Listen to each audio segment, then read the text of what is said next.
She raised her like a real daughter, but they thanked her real mum instead of her at graduation, so she gave their $600,000 college fund to his niece instead. Hi, my beautiful family. May the Lord bless your heart with peace, your soul with strength, and your home with endless joy. May every closed door be replaced with a better one, and may love always find you. As I already told you, Binta and I have become proud grandparents. Our elder son, Will Peter, has been blessed with a beautiful baby boy. Binta is deeply happy, but a little upset with you all. She says many of you gave us baby name suggestions, but now we're looking for something truly unique and rare. So once again, we're asking from the bottom of our hearts. Suggest the most beautiful and uncommon baby boy name in the comments. The name that touches us the most will receive a special surprise gift from us. And if my stories still touch your heart, drop a comment. Yes, I'm with my brother, Mr. Peter. Please like, comment, and share this with love. We're not just telling stories, we're building a legacy together as one beautiful family. Love walked into Tracy Alaney Shannon's life, wearing a torn pink dress and clutching a one-eared stuffed rabbit like it held the secrets of survival. The October rain drummed against Tracy's windshield as she pulled up to the weathered foster home on Brookside Avenue. 28 years old with calloused hands and a heart that refused to harden despite everything she'd witnessed as a social worker, Tracy had seen enough broken places to know that hope sometimes lived in the most unexpected corners. Tracy adjusted her rearview mirror, catching her own deep brown eyes staring back, tired from another sleepless night of wondering if she was making the right choice. A single black woman adopting a white child in Richmond, Virginia in 2003. The whispers had already started at the Department of Social Services. "Baby girl, you sure about this?" her mother Indira had asked that morning, concern creasing her weathered face. Raising a child is hard enough without adding complications. Her sister Daphne had been more direct. "Tracy, honey, you got a good heart, but that little white girl's gonna grow up and choose her own kind. Don't set yourself up for heartbreak." But Tracy had felt it in her bones the moment she saw 3-year-old Elowen Sage Kelly's file photo, a pull so strong it nearly knocked the breath from her lungs.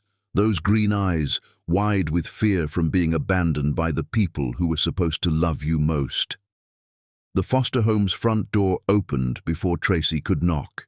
Mrs. Rodriguez, the harried caseworker, appeared with flour in her graying hair and exhaustion painted around her eyes.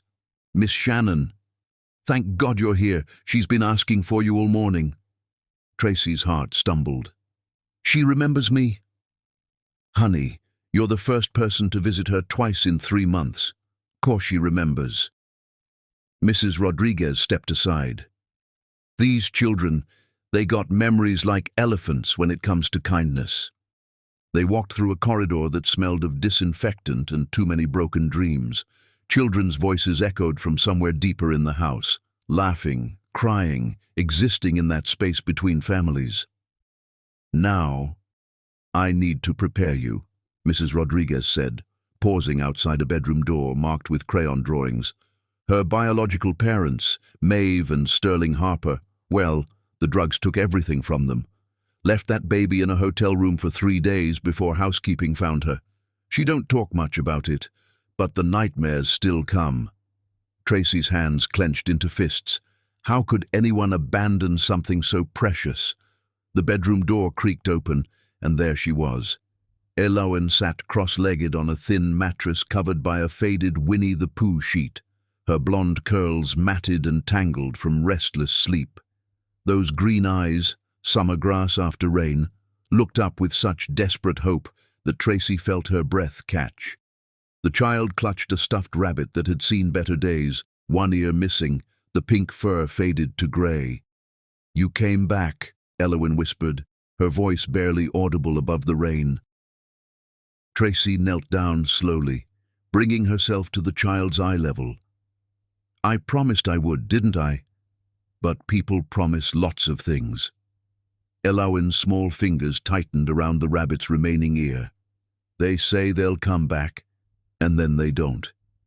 They say they love you, and then they leave you in scary places. The words hit Tracy like physical blows. 3 years old, and already an expert on broken promises. I do mean it, baby girl. When I make a promise, I keep it. I'm going to take you home with me today. I'm going to give you everything. Those green eyes searched Tracy's face with the intensity of someone much older, looking for lies, for disappointment, for inevitable abandonment. Instead, she found steady brown eyes that held nothing but truth and fierce love. Everything? Elowen asked, the word heavy with disbelief.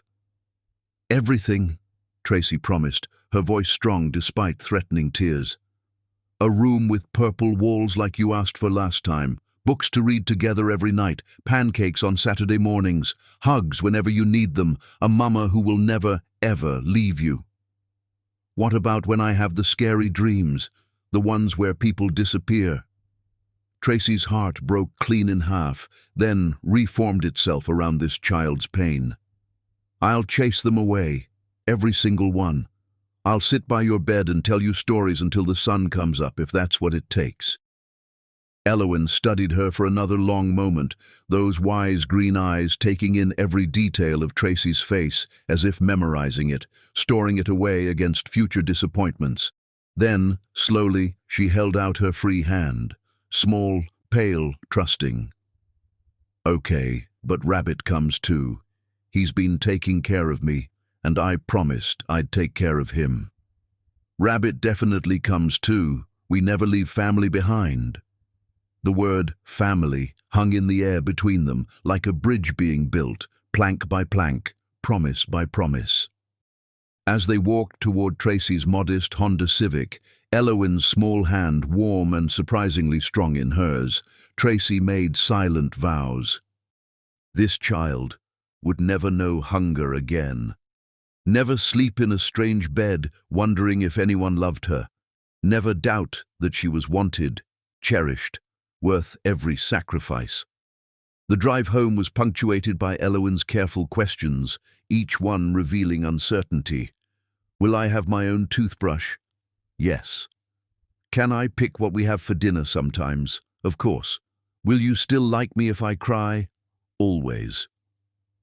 Tracy carried Elowen's few belongings, 2 plastic grocery bags containing 3 outfits, a worn picture book about a lost kitten finding its way home, and a plastic cup with princesses on it, up the stairs to their small apartment. It wasn't much. 1 bedroom for Tracy, a converted den that would become Elowen's room, 1 bathroom, and a kitchen barely big enough for 2 people. But it was clean, safe, and most importantly, home. This is your room, Tracy said, opening the door to reveal walls she'd painted soft lavender over the weekend, a twin bed with a patchwork quilt her mother had sewn, and a bookshelf already filled with stories waiting to be discovered. Elowen stood in the doorway, overwhelmed by the concept of ownership, of permanence. It's really mine? Just mine? All yours, sweetheart. Every purple wall, every book, every corner where you want to play or read or just be quiet. That night, after a dinner of spaghetti with butter, Elowen's choice, and careful conversation about favorite colors and what she wanted to be when she grew up, a doctor so I can fix people who are broken, Tracy tucked her new daughter into bed. Tracy! Elowen's voice came out small in the darkness. Yes, sweetheart. What if you change your mind? What if you decide I'm too much trouble? Tracy sat on the edge of the bed, smoothing the quilt over Elowen's thin shoulders, feeling the rapid beat of a heart that had learned to expect abandonment. Elowen Sage Kelly, Tracy said firmly but gently, I have been waiting my whole life to be your mama. There's nothing in this world, nothing that could make me change my mind about loving you. Silence stretched between them, filled only by the sound of rain against the window and 2 hearts learning to beat in sync. Then, barely a whisper, I love you too, Mama Tracy. Later, after Elowen's breathing had evened into deep rhythm, Tracy sat at her small kitchen table with a notebook and calculator. She worked by lamplight, figuring numbers that didn't quite add up. Her salary as a social worker, $32,000 a year. After rent, utilities, food, and basic necessities for two people, there wasn't much left. But college was 16 years away. Elowen would graduate high school in 2019. If Tracy started saving now, worked extra jobs, sacrificed luxuries she'd never had anyway. She opened a new savings account the next morning. The first deposit was only $50, but she wrote on the deposit slip with careful precision, Elowen's college fund. Standing outside the bank in the crisp October air, watching Elowen trace patterns on the fogged car window, Tracy made another promise. This one to herself. That little girl would have choices. Real choices. The kind of future that came with education and opportunity and doors that opened instead of slammed shut. Whatever it took. However long it took. However much it cost. 16 years to build a future. 16 years to prove that love chosen was stronger than love inherited. 16 years to show this child that being wanted mattered more than being planned. Everything. She had promised everything, and Tracy Ailey Shannon was a woman who kept her promises. Chapter 2. Building Dreams. 5 years later, Love had learned to wake up at 5:30 a.m. and brew coffee strong enough to fuel dreams that seemed impossible on a social worker's salary. But Tracy Ailey Shannon had discovered that impossible was just another word for requires more creativity. Standing in her small kitchen at dawn, 33-year-old Tracy watched the sunrise paint Richmond's skyline in shades of gold while 8-year-old Elowen hummed Disney songs from her purple bedroom. The sound filled every corner of their apartment with pure joy, the kind that made Tracy's bone-deep exhaustion feel like a small price to pay for paradise. The college fund sat at $23,847.32 after 5 years of meticulous saving. Every penny earned through sacrifices Tracy wouldn't trade for anything. "Mama, Tracy!" Elowen's voice carried the excitement that only Saturday mornings could bring. "Is it pancake day?" "It's pancake day, baby girl," Tracy called back, already reaching for the mixing bowl that had become as sacred as any altar in their sanctuary of chosen family.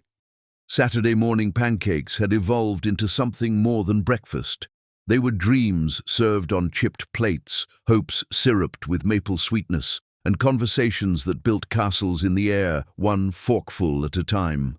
Elowen bounced into the kitchen wearing mismatched pajamas and a smile that could power the entire city.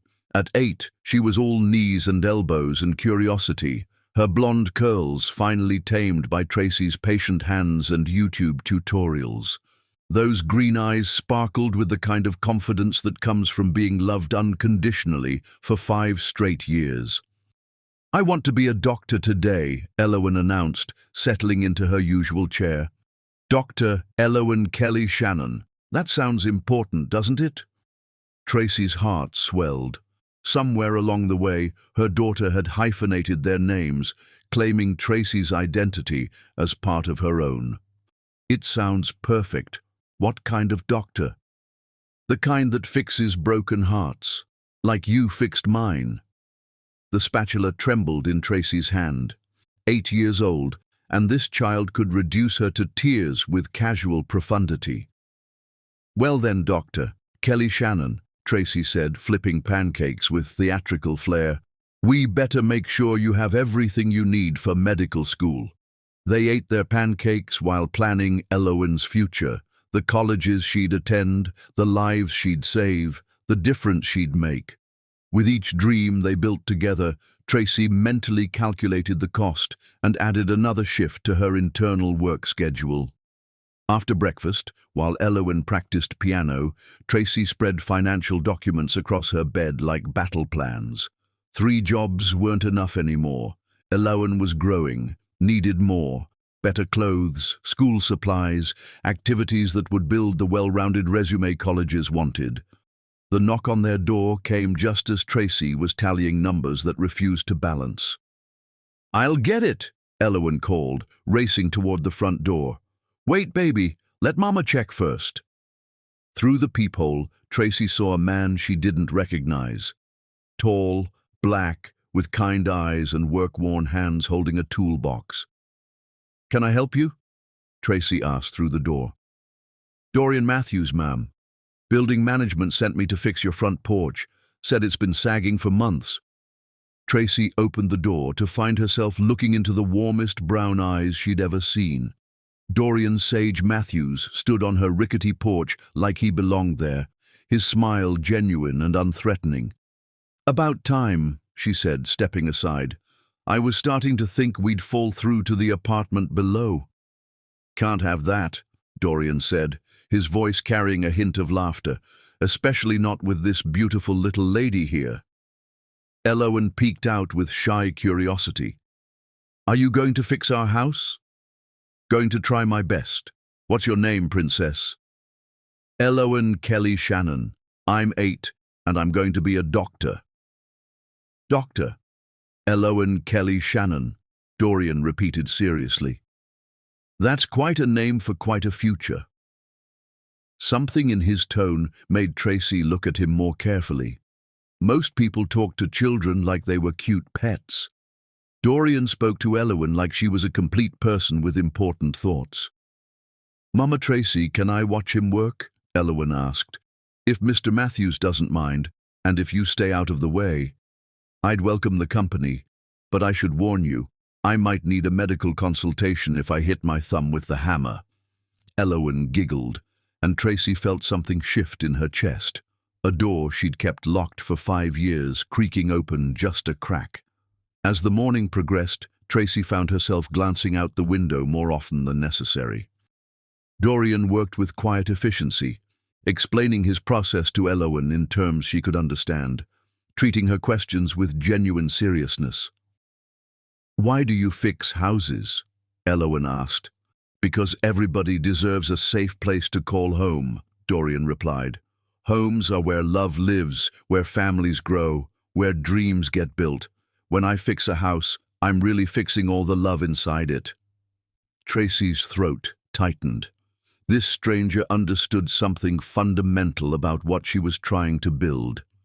Around noon, Tracy brought Dorian a glass of sweet tea. Their fingers brushed as he accepted the glass, and Tracy felt electricity shoot straight to her core.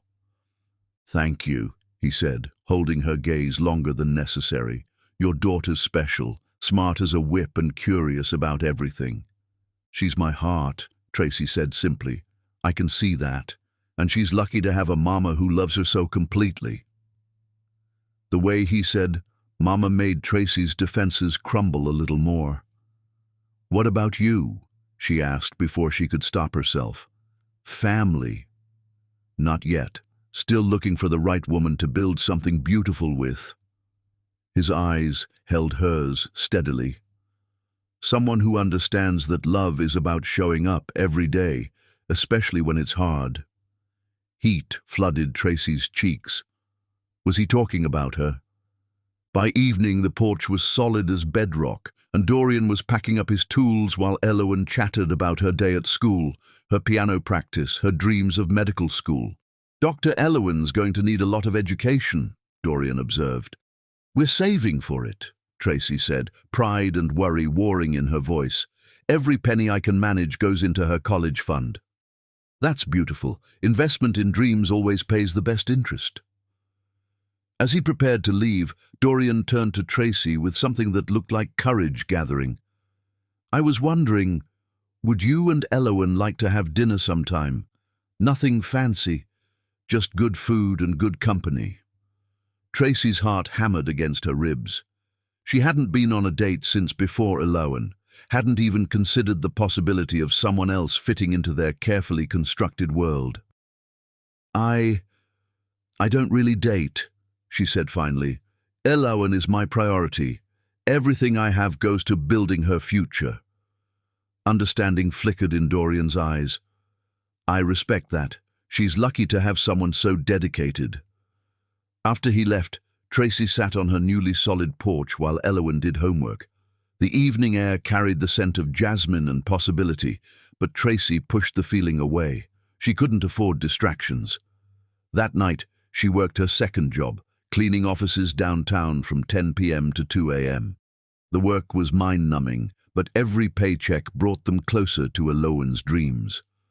By Wednesday, Dorian was back to fix a loose step. By Friday, he'd returned to address a squeaky door. Each visit brought easy conversation, shared laughter, and moments when Tracy forgot to guard her heart. "Mama Tracy," Elowen said one evening as Tracy tucked her into bed, "I like Mr. Dorian. He's nice to us." "He is nice," Tracy agreed carefully. "Do you think he could be our friend? Like a family friend?" The innocent hope in her daughter's voice made Tracy's chest tight. Elowen had never asked about having a father, but watching her with Dorian, Tracy saw something bloom in her daughter, a different kind of security. The following Saturday, Dorian appeared on their porch with a toolbox and a shy smile. "Nothing's broken," Tracy said, opening the door. "I was hoping maybe I could take you ladies to breakfast. That diner down on Broad Street makes pancakes almost as good as yours." Elowen appeared at Tracy's elbow like magic. "Can we, Mama?" "Please." Looking down at her daughter's hopeful face, then up at Dorian's patient expression, Tracy felt her carefully constructed walls beginning to crumble. "Okay," she said softly, "but just breakfast." The diner was warm and crowded, filled with easy Saturday morning energy. Dorian ordered coffee black, Elowen got chocolate chip pancakes, and Tracy found herself laughing more than she had in years. "Tell me about medical school, Doctor." "Elowen," Dorian said seriously. "Well, first I have to go to college for 4 years, then medical school for 4 more years, then something called residency," Elowen recited with 8-year-old determination. "That's a lot of school. Your mama must be saving a fortune." "She works really hard," Elowen said with matter-of-fact pride. 3 jobs, so I can have everything I need." Dorian's eyes found Tracy's across the table. 3 jobs? Tracy shifted uncomfortably. Social work during the day, cleaning offices at night, catering on weekends. It's temporary, until the college fund is where it needs to be. "How much are you aiming for?" $600,000, Tracy said without hesitation. "Enough for undergraduate, medical school, living expenses, everything. I want her to focus on learning, not worry about money." The number hung in the air like a mountain to be climbed. Dorian nodded slowly, understanding the magnitude of what Tracy was attempting. "That's incredible. You're building her an entire future." "It's what mothers do," Tracy said simply. After breakfast, they walked through Maymont Park, while Elowen chased butterflies and climbed on playground equipment. The October air was crisp with promise, and Tracy found herself relaxing into the moment. "She's amazing," Dorian said. "You've raised someone special."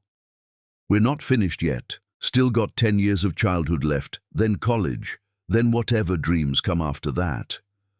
"And what about your dreams?" The question caught Tracy off guard. "My dreams are her dreams." "But what did you want before she came along?"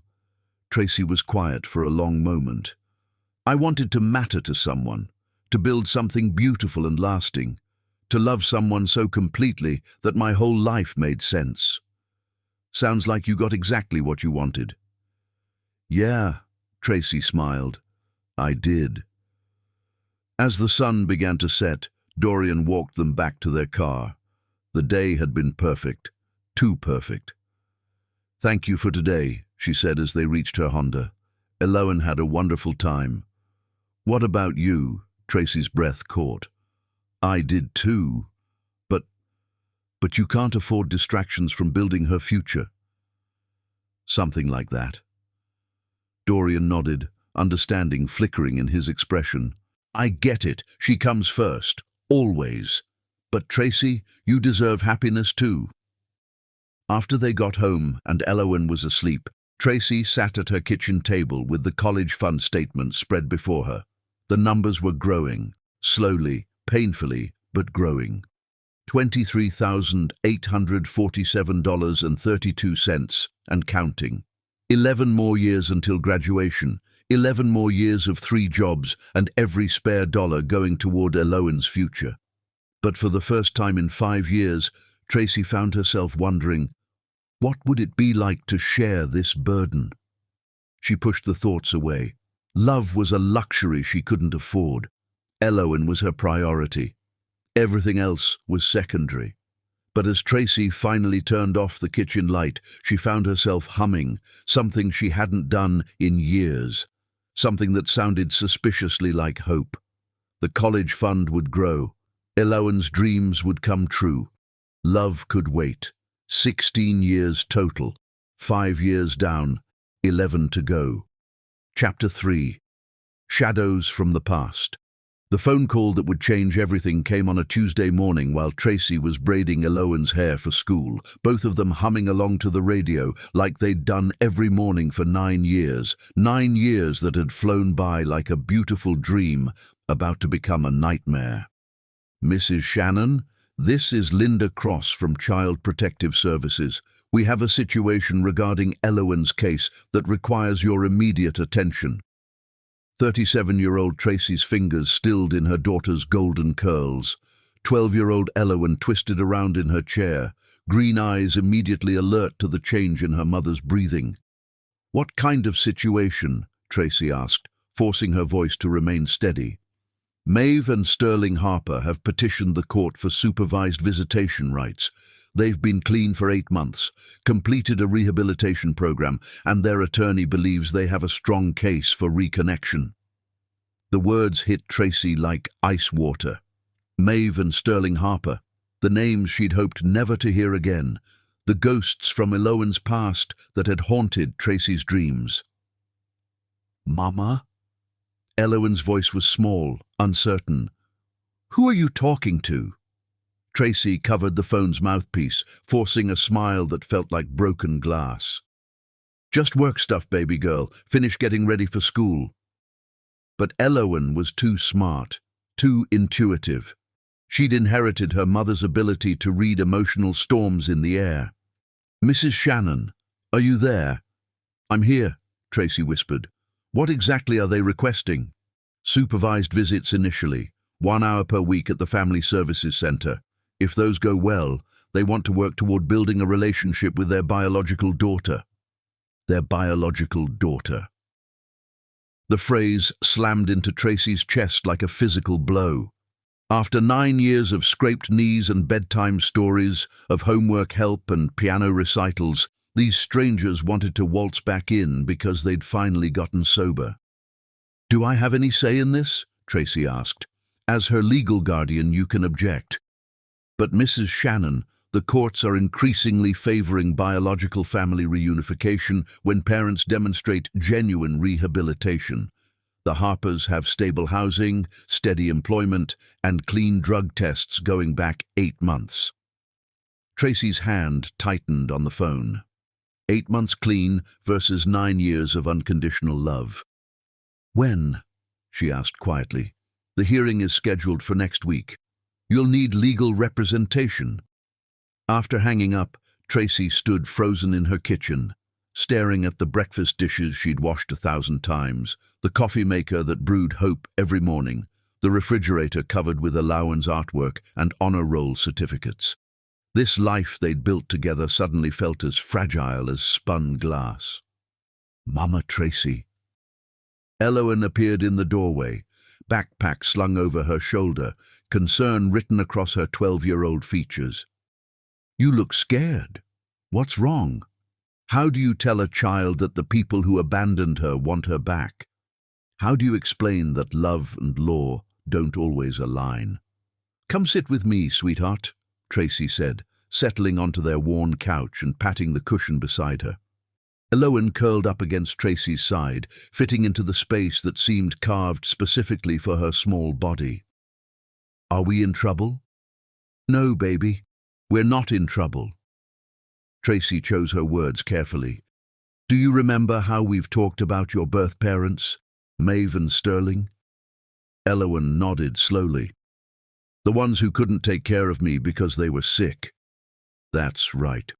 Well, they've been working very hard to get better, and now they want to meet you. Green eyes searched Tracy's face with the intensity of someone much older. Do I have to? The judge thinks it might be good for you to know them. Just visits with someone there to make sure everyone's safe. But I don't want to know them, Elowen said with the simple clarity of childhood. I want to stay with you. You're my real mom. The words were a balm and a blade simultaneously. Tracy held her daughter closer, breathing in the scent of her strawberry shampoo. I am your real mom, Tracy whispered fiercely.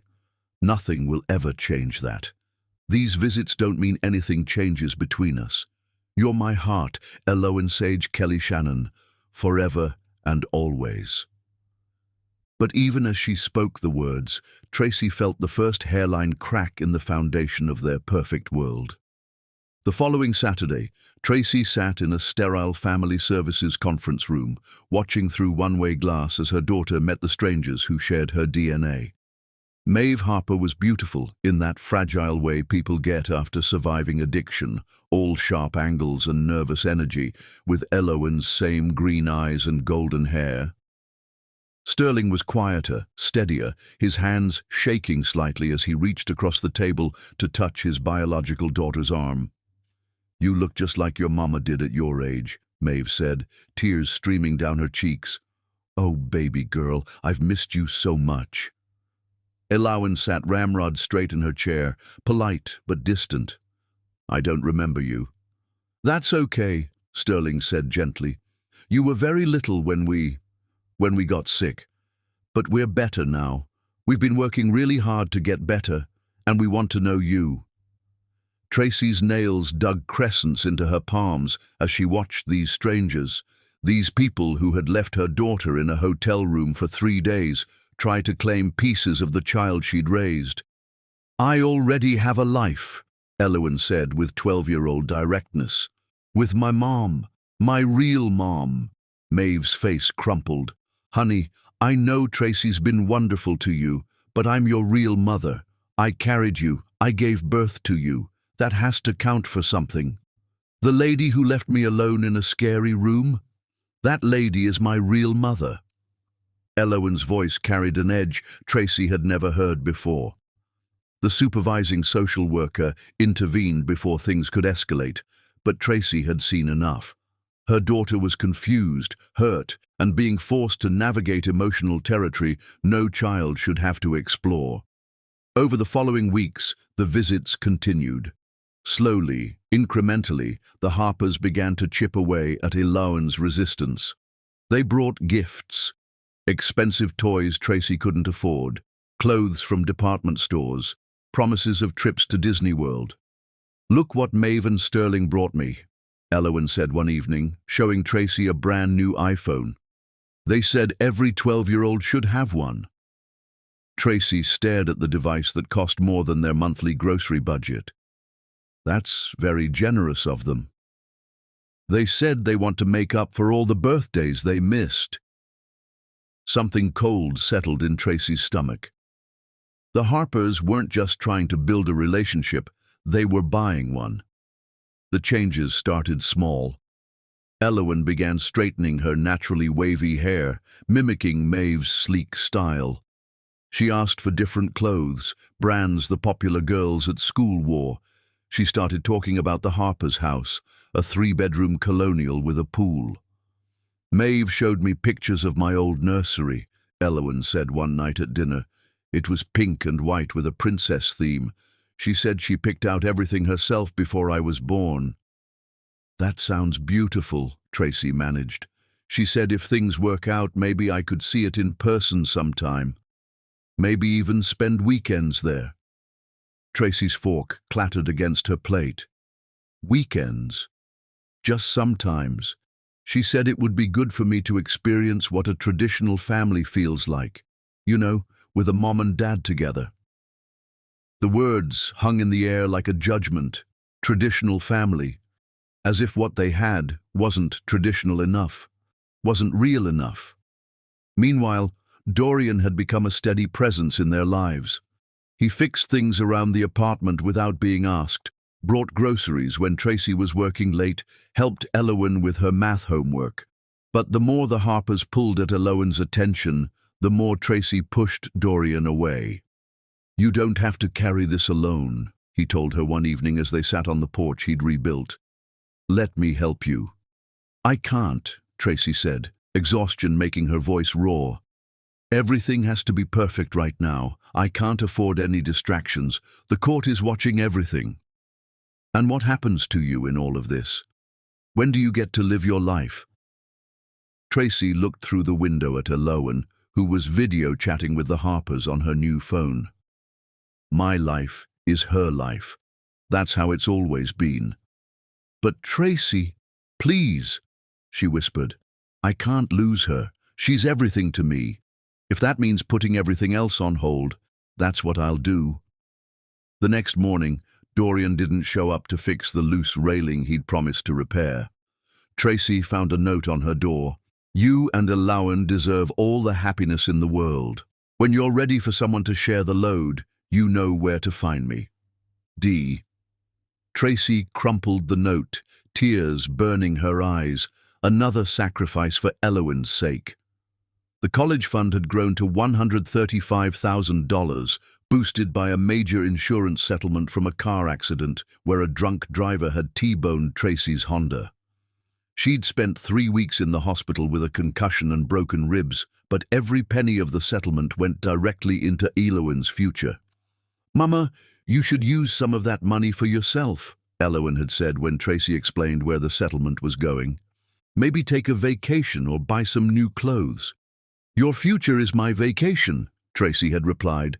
"Knowing you'll have choices, that's worth more than any trip." But now, watching her daughter's growing fascination with the Harpers' lifestyle, Tracy wondered if she'd sacrificed too much. The breaking point came on a Thursday evening in November. Elowen came home from her weekly visit unusually quiet, her new iPhone clutched in her hands. "How did it go today?" Tracy asked. "Maeve said something," Elowen began, not meeting Tracy's eyes. She said you've done a good job taking care of me, but that it's time for me to be with my real family. She said blood is thicker than water." Tracy's world tilted. "And what did you say?" "I said you are my real family." But then Sterling explained about genetics and how I get my green eyes from Maeve and my height from him and how I'm going to look just like them when I grow up. Elowen finally looked up, confusion written across her features. "Mama, why don't we look alike?" The question Tracy had been dreading for years. "Because sometimes the best families are chosen, not born," Tracy said carefully. "Love doesn't come from sharing the same eyes or hair color. It comes from showing up every day, even when it's hard." "But they said I belong with people who look like me. They said identity matters, heritage matters." Identity. Heritage. The words the Harpers were using to slowly poison their relationship. "Elowen," Tracy said, kneeling in front of her daughter's chair, "do you remember when you were little and you used to have nightmares? Who chased them away?" "You did. And when you learned to ride a bike and fell down and scraped your knee, who put on the bandages?" "You did. When you had your first piano recital and you were so scared you threw up, who held your hair back and then sat in the front row clapping louder than everyone else?" "You did." Tears started forming in Elowen's eyes. "That's what real family does. Real family shows up. Real family chooses you every single day. But they're my biological parents. Doesn't that mean something?" Tracy's heart cracked, but she answered with honesty. "It means they gave you life, but I gave you love. Every day for 9 years I chose you. I worked 3 jobs for you. I saved every penny for your future. That's what makes someone a real parent. Elowen was quiet for a long moment. I'm confused, Mama. I love you, but they keep saying I need to know where I come from. And what is it they think they can give you that I can't? A traditional family, 2 parents who are married, people who look like me, people who understand what it's like to be white in America. The words hit Tracy like physical blows. After 9 years of pretending race didn't matter, the Harpers were making it central to their argument. "Baby girl," Tracy said softly, "I may not be white, but I've loved you with everything in me. Doesn't that matter more than skin color?" "I don't know," Elowen whispered. "They make it sound like you've been keeping me from something important." That night, after Elowen was asleep, Tracy sat at her kitchen table with the college fund statements spread before her. $135,000 and growing. 9 years of her life's work. But for the first time since she'd adopted Elowen, Tracy wondered if love would be enough to keep her daughter home. The Harpers had money, time, and the one thing Tracy could never give Elowen, biological connection. All Tracy had was love. 9 years of showing up, of choosing Elowen every day. She prayed it would be enough. 7 more years until graduation. 7 more years to prove that chosen love was stronger than inherited connection. The battle for Elowen's heart had officially begun. Chapter 4. The seduction begins.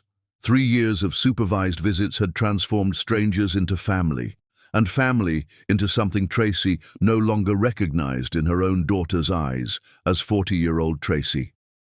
Shannon watched 15-year-old Elowen prepare for another weekend with the people who'd given her DNA but never changed a diaper. Elowen stood in front of their hallway mirror, straightening her naturally wavy hair with the expensive flat iron Maeve had bought her, perfecting the sleek look that made her appear older, more sophisticated, more like the woman who had given birth to her and then disappeared for the first 3 years of her life. "You sure you need to straighten it every day?"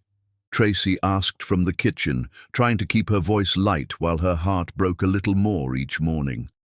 "Your natural curls are so beautiful." "Curls are too childish," Elowen replied without turning around, her voice carrying the casual cruelty that only teenagers could perfect. "Maeve says straight hair looks more professional, more mature," Maeve says. The phrase that had slowly replaced "Mama Tracy says" in far too many of their conversations over the past 3 years. Tracy watched her daughter and tried to pinpoint exactly when everything had started to shift. When had Elowen begun to see their small apartment as inadequate instead of cozy? When had Tracy's second-hand clothes become embarrassing instead of practical? "Don't forget we have your parent-teacher conference tonight," Tracy said, packing Elowen's lunch with the same careful attention she'd given this ritual for 12 years. "Mrs. Peterson wants to talk about your college prep classes." "Actually," Elowen said, finally turning from the mirror with an expression Tracy had learned to dread, "Maeve and Sterling want to come to that. They think it's time they get more involved in my education." The sandwich Tracy was making fell apart in her hands. "More involved? They've been researching private schools. Did you know there's a prep academy across town that sends 97% of its graduates to Ivy League colleges? Maeve thinks I should transfer there for my junior and senior years. Private schools, Ivy League colleges, dreams that cost more than Tracy made in 5 years, delivered with casual assumption that money was no object." "Baby girl," Tracy said carefully, "we've been planning for your education since you were 3 years old. The college fund has over $275,000 in it. That's enough for any state university plus graduate school." Elowen's expression softened slightly, the first genuine emotion Tracy had seen from her in weeks. "I know, Mama, and I'm grateful for everything you've sacrificed. But Sterling showed me the statistics. Private school graduates have better connections, better opportunities, and the Harpers want to pay for it. Make up for lost time." as if 12 years of abandonment could be erased with tuition checks. "What about our plans?" Tracy asked quietly. "What about the dreams we built together?" "I'm not changing my dreams," Elowen said, but something in her voice suggested otherwise. "I still want to be a doctor, but maybe I could aim higher than Virginia Commonwealth. Maybe I could get into Harvard or Duke. It would be amazing. It would also be impossible on a social worker's salary, even with the college fund Tracy had nearly killed herself to build."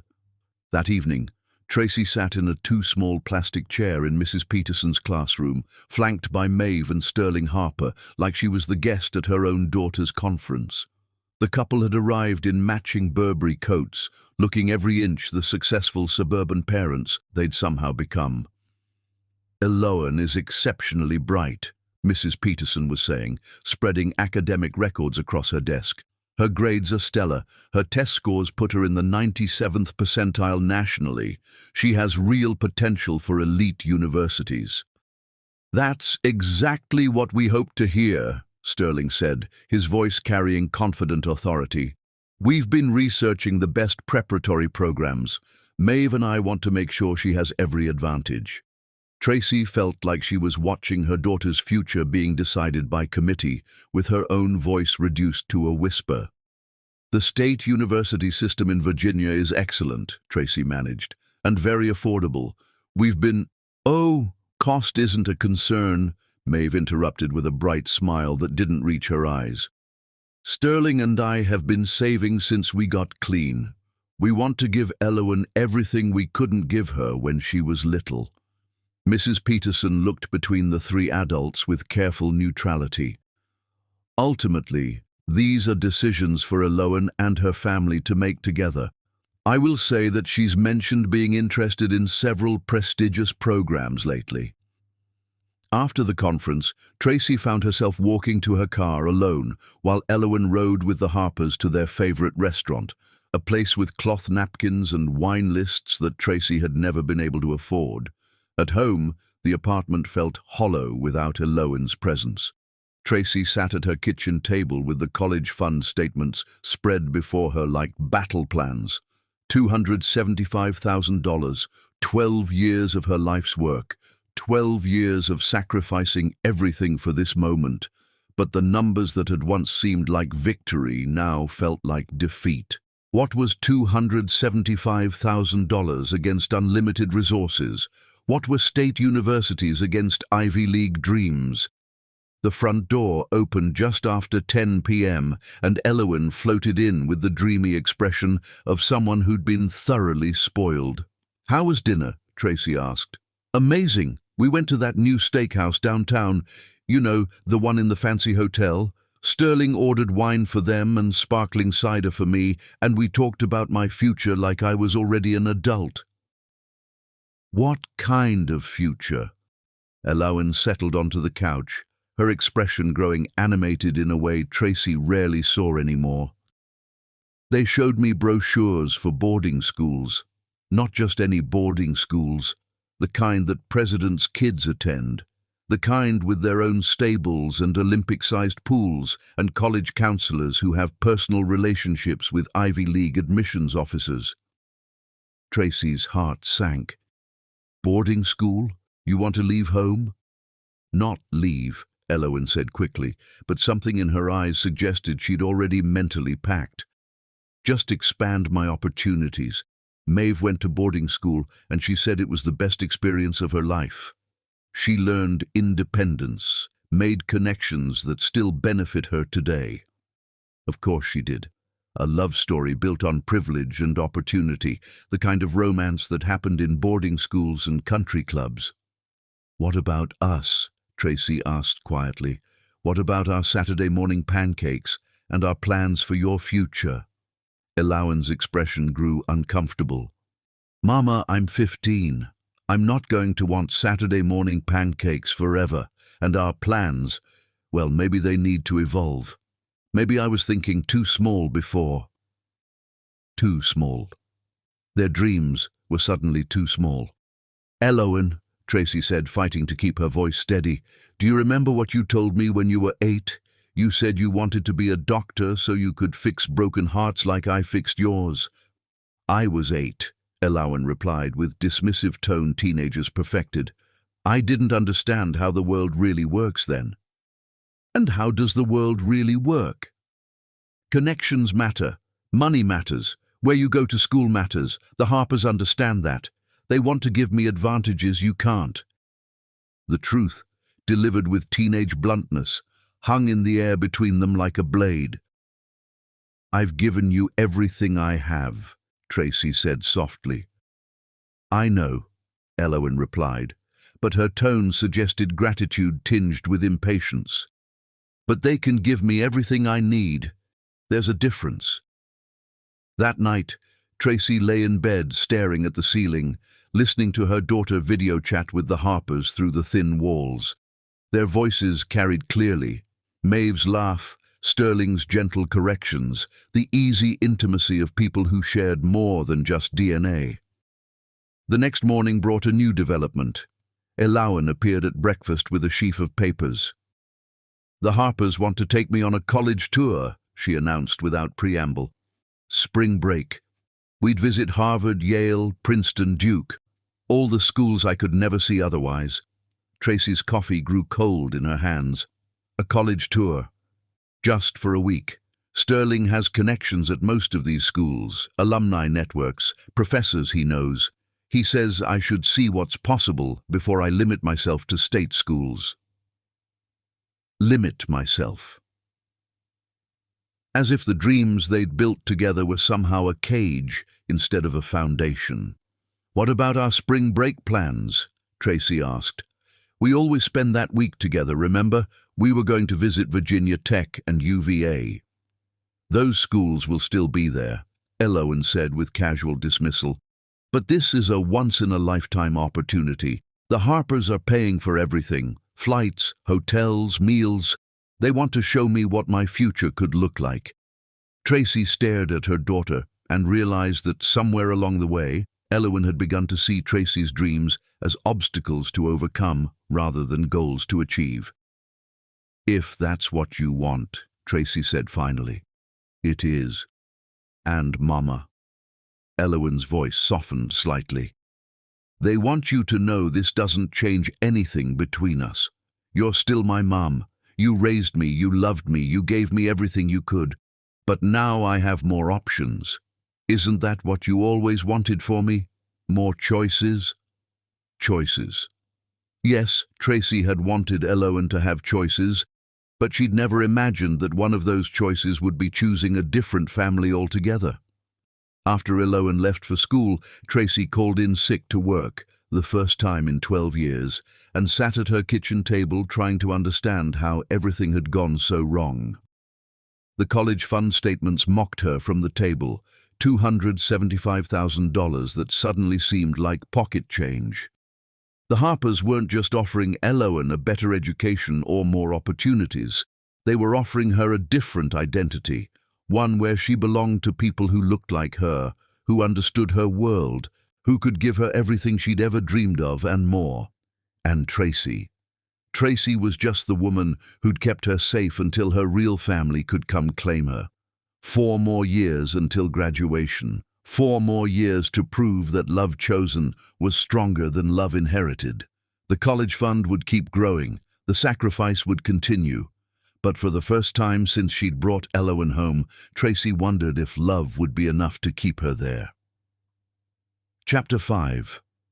The Growing Divide. The day Tracy realized she'd become a stranger in her daughter's life, she was standing in the parking lot of Richmond Country Club, watching 17-year-old Elowen laugh at something River Cassian Brooks whispered in her ear, while 42-year-old Tracy felt every one of her 16 years of sacrifice crystallizing into painful understanding that love wasn't always enough. River was everything Tracy had expected Elowen to eventually choose.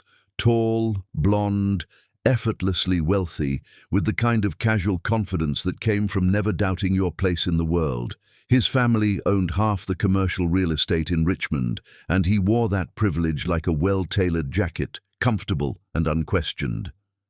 But it wasn't River that made Tracy's chest tight with recognition and loss. It was the way her daughter moved in his world. Shoulders back, chin lifted, speaking in modulated tones that would have made Maeve Harper proud. This wasn't the girl who used to practice piano with fierce concentration, dreaming of medical school while eating pancakes on Saturday mornings. This was someone else entirely, someone who belonged to a world Tracy could observe but never enter. "She looks happy," said Lyra Washington, Tracy's best friend since college, who'd driven out to witness this latest milestone in Eloan's transformation. Different, but happy. Different was an understatement. 17-year-old Eloan had grown into her beauty with effortless grace that stopped traffic and started conversations. Her hair fell in perfect waves, no longer the stick-straight style Maeve had preferred, but something more natural that somehow managed to look expensive. She wore a sundress that probably cost more than Tracy's monthly rent, and she moved through the country club crowd like she'd been born to it, which technically she had been. The Harpers might have been addicts when Eloan was born, but they came from money, old Virginia money that had weathered addiction and scandal and emerged intact, ready to reclaim what was theirs. "She doesn't even see me," Tracy murmured, watching as Eloan posed for photos with River's family, fitting seamlessly into their sun-drenched, privilege-soaked world. This was Eloan's senior year, and every moment felt like another step away from the life they'd built together. The college fund had reached $425,000, Tracy's entire existence sacrificed and distilled into numbers on a statement, but it no longer seemed to matter. The Harpers had bigger plans, deeper pockets, and most importantly, they had Eloan's attention. "Tracy Shannon?" A voice interrupted her brooding.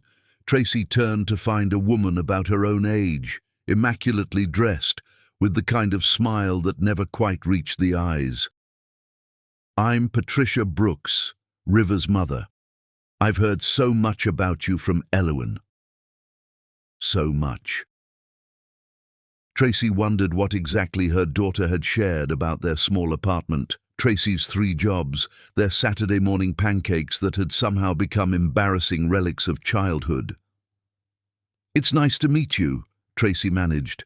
"River just adores Eloan. They make such a beautiful couple, don't you think?" Patricia's gaze swept over Tracy's department store dress with the kind of assessment wealthy women perfected. "And she's so accomplished. Valedictorian, early admission to Duke, full scholarship to the pre-med program. You must be very proud." Duke, full scholarship. This was the first Tracy was hearing of either development. Yes, very proud," Tracy said, feeling like an actress who'd forgotten her lines. "Of course, we're delighted she'll be close by. North Carolina isn't far at all, and the Harpers have that lovely house in Charlotte, so she'll have family nearby during her college years." The Harpers had a house in Charlotte. Eloan was going to Duke. These were fundamental facts about her daughter's future that Tracy was learning from a stranger at a country club where she didn't belong. After the party, Tracy drove home in silence, her hands shaking on the steering wheel. When she pulled into the parking lot of their apartment complex, with its cracked asphalt and flickering security lights, the contrast to the manicured country club felt like a physical blow. Eloan came home after midnight, floating through the door with the dreamy expression of someone who'd been thoroughly validated by a world that appreciated her worth. "How was the party?" Tracy asked from the couch, where she'd been pretending to read while actually listening for the sound of her daughter's key in the lock. "Amazing," Eloan said, settling into the chair across from her with uncharacteristic willingness to engage. "River's family is so welcoming. They treat me like I already belong." "And do you?" "Belong, I mean." Eloan considered the question with the seriousness she'd inherited from Tracy. "I think I do. For the first time in my life, I'm around people who look like me, who come from similar backgrounds. It feels natural." Similar backgrounds. as if the first 14 years of Eloan's life had been some kind of cultural misunderstanding, a temporary detour from her true destiny. "Speaking of backgrounds," Tracy said carefully, "Mrs. Brooks mentioned Duke University. Full scholarship?" A flush crept across Eloan's cheeks. "I was going to tell you. I wanted to make sure everything was official first. Duke is expensive. Even with a scholarship, there are expenses." "Sterling and Maeve are handling all of that," Eloan interrupted. "They want to make sure money isn't a factor in my education. They said the college fund you saved can be for medical school or for my residency or whatever I need later." The college fund Tracy had built penny by penny, sacrifice by sacrifice, was now relegated to whatever she needs later, a backup plan to the primary generosity of the Harpers. "When did you apply to Duke?" Tracy asked. "I thought we agreed you'd focus on in-state schools." "We talked about in-state schools when I was younger and didn't understand my options," Eloan said with gentle condescension teenagers perfected. "But Sterling has connections there. He went to Duke for his MBA, and Maeve's father was a major donor. They thought I should aim higher." Aim higher. As if everything Tracy had dreamed for her daughter was somehow beneath her potential. "What about our other plans? Virginia Commonwealth has an excellent medical program, UVA." "Mama," Eloan interrupted, her voice taking on the patient tone she'd use with a child. "Those are good schools, but Duke is elite. The connections I'll make there, the opportunities that will open up, it's a completely different level." That night, after Eloan had gone to bed, Tracy sat at her kitchen table with the college fund statement spread before her, like evidence of a crime she couldn't quite name. $425,000. 14 years of her life distilled into numbers that suddenly seemed insignificant against the unlimited resources the Harpers commanded. Her phone buzzed with a text message. For a moment, her heart lifted, thinking it might be Eloan sharing some detail about her evening. Instead, it was from Dorian, the first communication she'd had from him in 2 years. "Saw the Duke announcement in the paper. Congratulations. You should be proud of what you built." Tracy stared at the message until the words blurred. What she'd built. Past tense, as if the raising of Eloan Kelly Shannon was already complete, already relegated to history. She typed and deleted a dozen responses before settling on, "Thank you." But she wasn't proud. She was terrified. Terrified that she'd spent 14 years building dreams that someone else would get to claim. Terrified that love and sacrifice weren't enough when competing against money and biology. The next few months passed in a blur of senior year milestones that felt more like a countdown to goodbye than celebrations of achievement. Eloan's graduation approached like a storm system Tracy could see, building on the horizon, but felt powerless to deflect. The Harpers had taken over most of the planning, the party, the photographer, the dinner reservations at Richmond's most exclusive restaurant.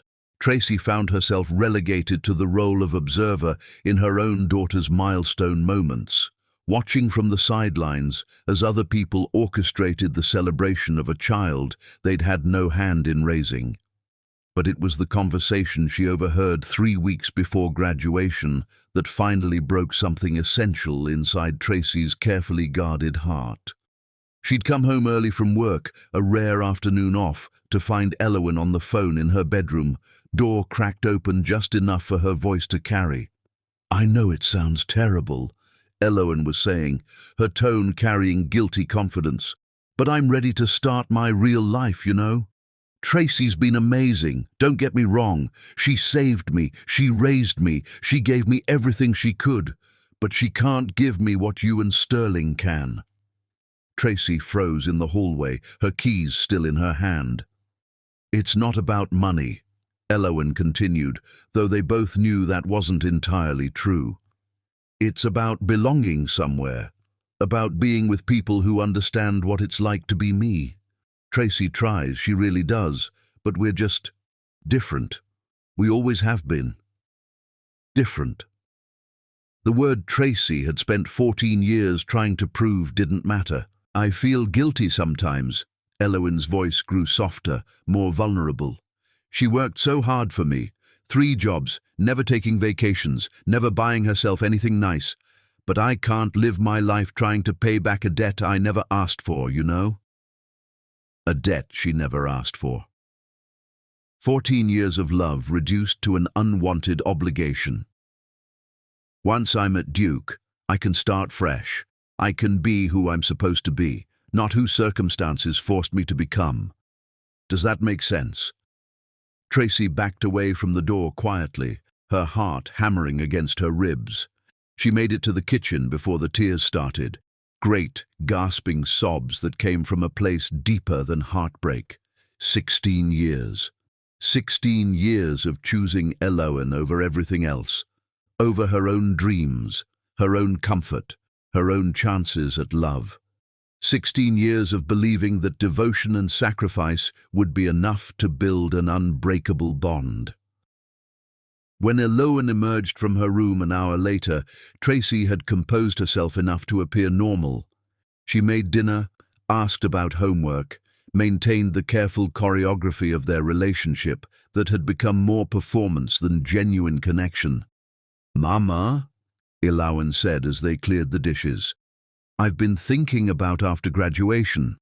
The Harpers want me to spend the summer with them before college starts. Sterling's got an internship lined up at his company, and Maeve wants to take me on a mother-daughter trip to Europe." Mother-daughter trip. The phrase hit Tracy like a slap. "What about our plans?" Tracy asked quietly. "We talked about spending the summer together before you leave for college. One last summer." Eloine's expression grew uncomfortable. "I know, and I want that too. But this is a once-in-a-lifetime opportunity. I'd get to see London, Paris, Rome, places I've only read about. And the internship would look amazing on my medical school applications." "Of course," Tracy managed. "That sounds wonderful. You understand, right? You know I'd rather spend time with you, but this is about my future." Her future. The future Tracy had spent 16 years building, now being handed to her by people who'd contributed DNA and abandonment. 2 more years until graduation. 2 more years until the moment when Tracy would have to smile and clap and celebrate her daughter's achievements while watching her walk into a life where Tracy would be, at best, a footnote. Outside her window, Richmond slept under stars that had witnessed 16 years of love, sacrifice, and the slow, inevitable heartbreak of raising someone to leave you. Inside, Tracy closed her eyes and tried to remember what her own dreams had looked like before they'd been replaced by someone else's future. But all she could see was a 3-year-old girl with tangled curls and a one-eared rabbit, looking up with desperate hope and whispering, "You came back." She had come back. Every day for 16 years she'd come back. And in 2 years, she'd have to learn how to let go. Chapter 6. The Perfect Daughter's Dilemma. Senior year had turned Tracy's daughter into a stranger who shared her last name but little else, and graduation morning arrived dressed in the kind of perfect spring weather that mocked the storm building in 44-year-old Tracy's chest. Her heart heavy with the knowledge that 16 years of sacrifice were about to be tested by a single speech. Standing in front of their bathroom mirror at 6 a.m., Tracy caught sight of herself and barely recognized the woman staring back.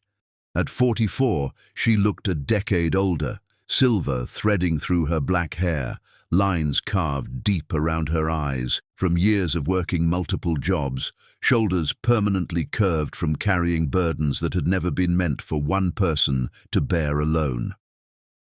In the next room, 18-year-old Eloine moved through her morning routine with practiced efficiency. Valedictorian, early admission to Duke University with a full academic scholarship, pre-med track, awards in chemistry, biology, and mathematics. A resume that read like Tracy's wildest dreams made manifest. But dreams, Tracy had learned, could become nightmares when the dreamer no longer wanted to share them with you. "Mama, have you seen my cap tassel?" Elowen called from her bedroom, voice carrying the slight edge of someone trying to manage 17 different details while maintaining composure. "Kitchen counter, next to your speech notes," Tracy replied, her own voice steadier than she felt. The speech. Tracy had helped edit early drafts 3 weeks ago, back when they still shared such intimate moments.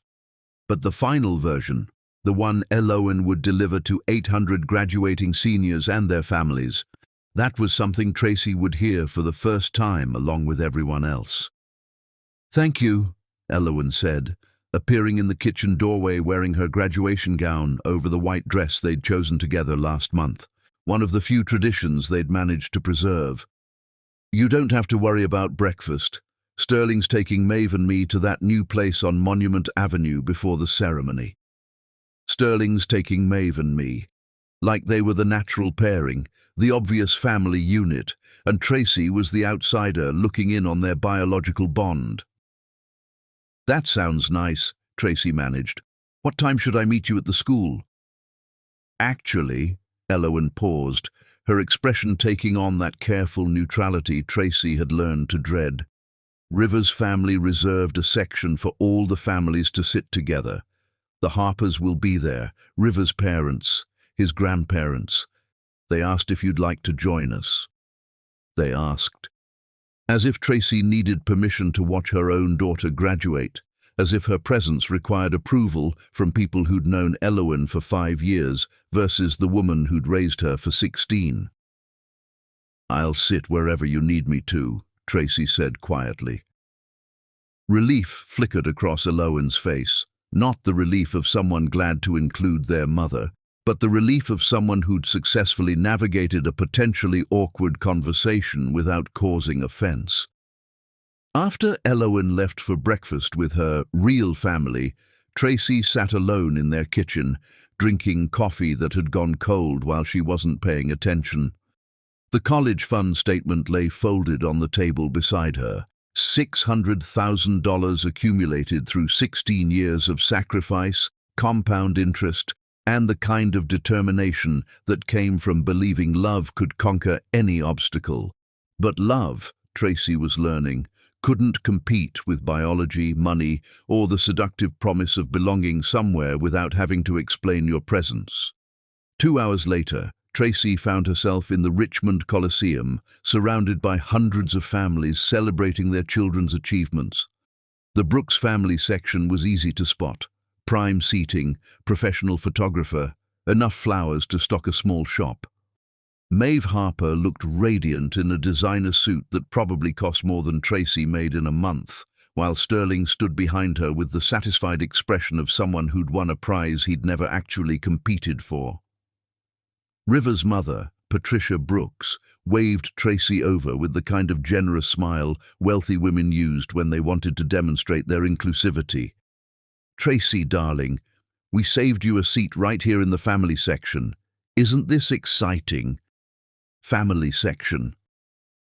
As if 16 years of single motherhood had earned Tracy honorary membership in their exclusive club. Tracy took her designated seat, 3rd row, slightly off-center, with a clear view of the stage, but positioned behind the biological and economic families who'd claimed primary rights to Elowen's achievements. When the graduates filed in to pomp and circumstance, Tracy's breath caught in her throat. Elowen looked luminous, golden hair catching the arena lights, smile radiant with the confidence of someone who'd mastered every challenge set before her. This was the 3-year-old who'd clutched a one-eared rabbit and asked if Tracy would still love her if she cried. The ceremony proceeded with expected pageantry, school songs, administrative speeches, the presentation of awards that Elowen won in multiples, academic excellence, leadership, community service, a litany of achievements that represented not just Elowen's hard work, but Tracy's sacrifice, Tracy's guidance, Tracy's belief that her daughter could accomplish anything. But when the microphone was handed to the valedictorian for her address to the graduating class, Tracy felt her heart rate accelerate with something that might have been anticipation or might have been dread. Elowen approached the podium with the poise of someone born to command attention. The arena quieted, 800 families focusing on this 18-year-old girl who represented the best of what public education could accomplish. Fellow graduates, families, faculty, and friends, Elowen began, her voice carrying clearly through the microphone. Today marks not just the end of our high school journey, but the beginning of who we're meant to become. Tracy leaned forward, every word landing in her chest like stones dropped in still water. As I look out at all of you, I'm reminded that we are the sum of everyone who believed in us, who sacrificed for us, who loved us enough to demand our best even when we didn't think we had it to give. The camera focused on Elowen's face, broadcasting her image to screens throughout the arena.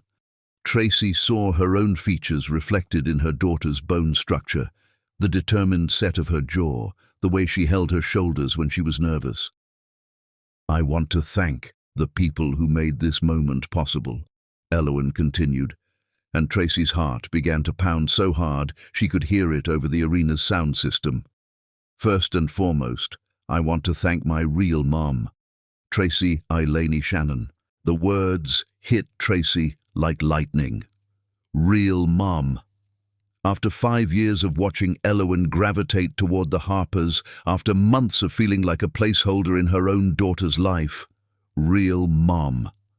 Mama Tracy. Elowen's voice grew stronger, more emotional. You took a broken 3-year-old and loved her into becoming the woman standing before you today. You worked 3 jobs so I could take piano lessons. You lived on nothing so I could have everything. You sacrificed your own dreams so mine could come true. Tracy was crying now, ugly, gasping sobs that she tried to muffle behind her hands. Around her, the Brooks family section had grown uncomfortably quiet, perhaps recognizing that they were witnessing something more intimate than a typical graduation speech. Every achievement I've earned, every opportunity I've been given, every door that's opened for me, it all exists because you chose to love me completely, unconditionally, and forever. Elowen continued, her own voice beginning to crack with emotion. You taught me that family isn't about who shares your DNA. It's about who shows up every single day, through every struggle, every triumph, every moment when you wanted to give up but didn't because someone else needed you to keep going. The applause that followed was thunderous, but Tracy barely heard it. Her daughter, her beautiful, brilliant, complicated daughter, had just claimed her publicly, had just acknowledged 16 years of devotion in front of 800 people. But something in Elowen's expression as she paused, something in the way she gripped the podium, told Tracy that the speech wasn't over, that the moment she'd been dreading was still coming. At the same time, Elowen's voice grew steadier, more controlled. I want to acknowledge my biological parents, Maeve and Sterling Harper, who gave me life and who have worked so hard to become part of my story again. Recovery is a courageous journey, and I'm grateful for the opportunity to know the people who created me. There it was, the diplomatic balancing act that honored Tracy's sacrifice while making room for the Harpers' biological claim. But most importantly, Elowen's voice strengthened and Tracy held her breath. I want to announce that I'll be spending this summer with my biological family in California, exploring that side of my heritage and getting to know the relatives I never knew I had. After freshman year at Duke, I plan to transfer to their California campus to be closer to my biological family and to start building the life I was meant to have. The final words landed like bombs in Tracy's chest. The life I was meant to have. As if 16 years with Tracy had been some kind of detour from Elowen's true destiny. The arena erupted in applause, but Tracy sat frozen in her chair, the world spinning around her. Her daughter had called her real mom, but had also just announced she was leaving for a different life, one where Tracy would be a grateful memory instead of a daily presence. As the graduates filed out for pictures with family, Tracy found herself swept up in the chaos of 800 people trying to locate their children. By the time she spotted Eloan, her daughter was already surrounded by the Brooks and Harper families, posing for professional photographs that would commemorate this moment forever. Tracy hung back, uncertain of her place in this choreographed celebration. She'd been acknowledged as the real mom, but she felt like a supporting actor in someone else's graduation story. "Mama!" Eloan's voice cut through the crowd, and suddenly she was there, launching herself into Tracy's arms with the kind of unguarded enthusiasm Tracy hadn't experienced in months. "You did it, baby girl," Tracy whispered into her daughter's hair, holding her close and breathing in the familiar scent of her strawberry shampoo. "I'm so proud of you." "I couldn't have done any of it without you," Eloan said, pulling back to look Tracy in the eyes. "You know that, right? Everything I am, everything I've accomplished, it's all because of you." But even as they held each other, Tracy was aware of the Harpers and Brooks families waiting nearby, patient but expectant. There would be a celebratory dinner at Richmond's most expensive restaurant. There would be toasts and gift-giving and planning for Eloan's summer with the Harpers before she left for Duke. And Tracy would be invited, not as the primary architect of Eloan's success, but as an honored guest in a celebration orchestrated by people with deeper pockets and biological authenticity. "I love you, Mama Tracy," Eloan said, the words carrying the weight of 16 years of shared history. "That will never change, no matter what happens next." No matter what happens next. The phrase that confirmed Tracy's deepest fear, that graduation wasn't just the end of high school, but the end of the life they'd built together. "I love you too, baby girl," Tracy replied, releasing her daughter into the arms of people who'd played no part in raising her, but who would play a starring role in her future. That night, alone in their apartment, Tracy sat surrounded by 16 years of memories, photo albums, report cards, artwork, piano recital programs. The college fund statement lay on the table. $600,000. 16 years of her life converted into numbers that would fund someone else's dreams of claiming her daughter. She'd been called real mom in front of 800 people. But real moms, Tracy was learning, could be honored and replaced simultaneously. They could be thanked for their service and then gently moved aside to make room for people with better resources and biological authenticity. The graduation speech had been perfect, diplomatic, grateful, and devastating, just like the daughter who delivered it. Chapter 7. The Aftermath. The silence in Tracy's Honda Civic during the drive home from graduation was deafening, filled with the weight of 16 years of love colliding with 18 years of biological entitlement, and Tracy knew that everything she'd built was about to crumble in ways she'd never imagined possible. Eloan sat in the passenger seat, still wearing her cap and gown, clutching the diploma that represented both Tracy's greatest triumph and her impending loss. The silver heart necklace Tracy had given her that morning caught the afternoon light, a symbol of their unbreakable bond that was already showing hairline cracks. "Mama," Eloan said finally, her voice small in the way it used to be when she was 3 years old and afraid of thunderstorms. "Are you angry with me?" Tracy's hands tightened on the steering wheel. Angry didn't begin to cover what she was feeling. Betrayed, devastated, hollowed out. But looking at her daughter's face in the rearview mirror, she saw not the confident valedictorian who'd just announced her intention to build a new life in California, but the terrified child who'd once asked if Tracy would still love her if she cried. "I'm not angry, baby girl," Tracy said quietly. "I'm heartbroken." "I didn't mean for it to come out like that." I was going to tell you about California privately, but when I was up there, looking out at everyone, I wanted to be honest about my plans. Honest. The word that felt like salt in an open wound. Elowen had been honest about her plans to leave, honest about choosing the Harper's world over the life they'd built together, honest about viewing Tracy's 16 years of sacrifice as a temporary arrangement until her real family could reclaim her. "You called me your real mum," Tracy said, pulling into the parking lot of their apartment complex.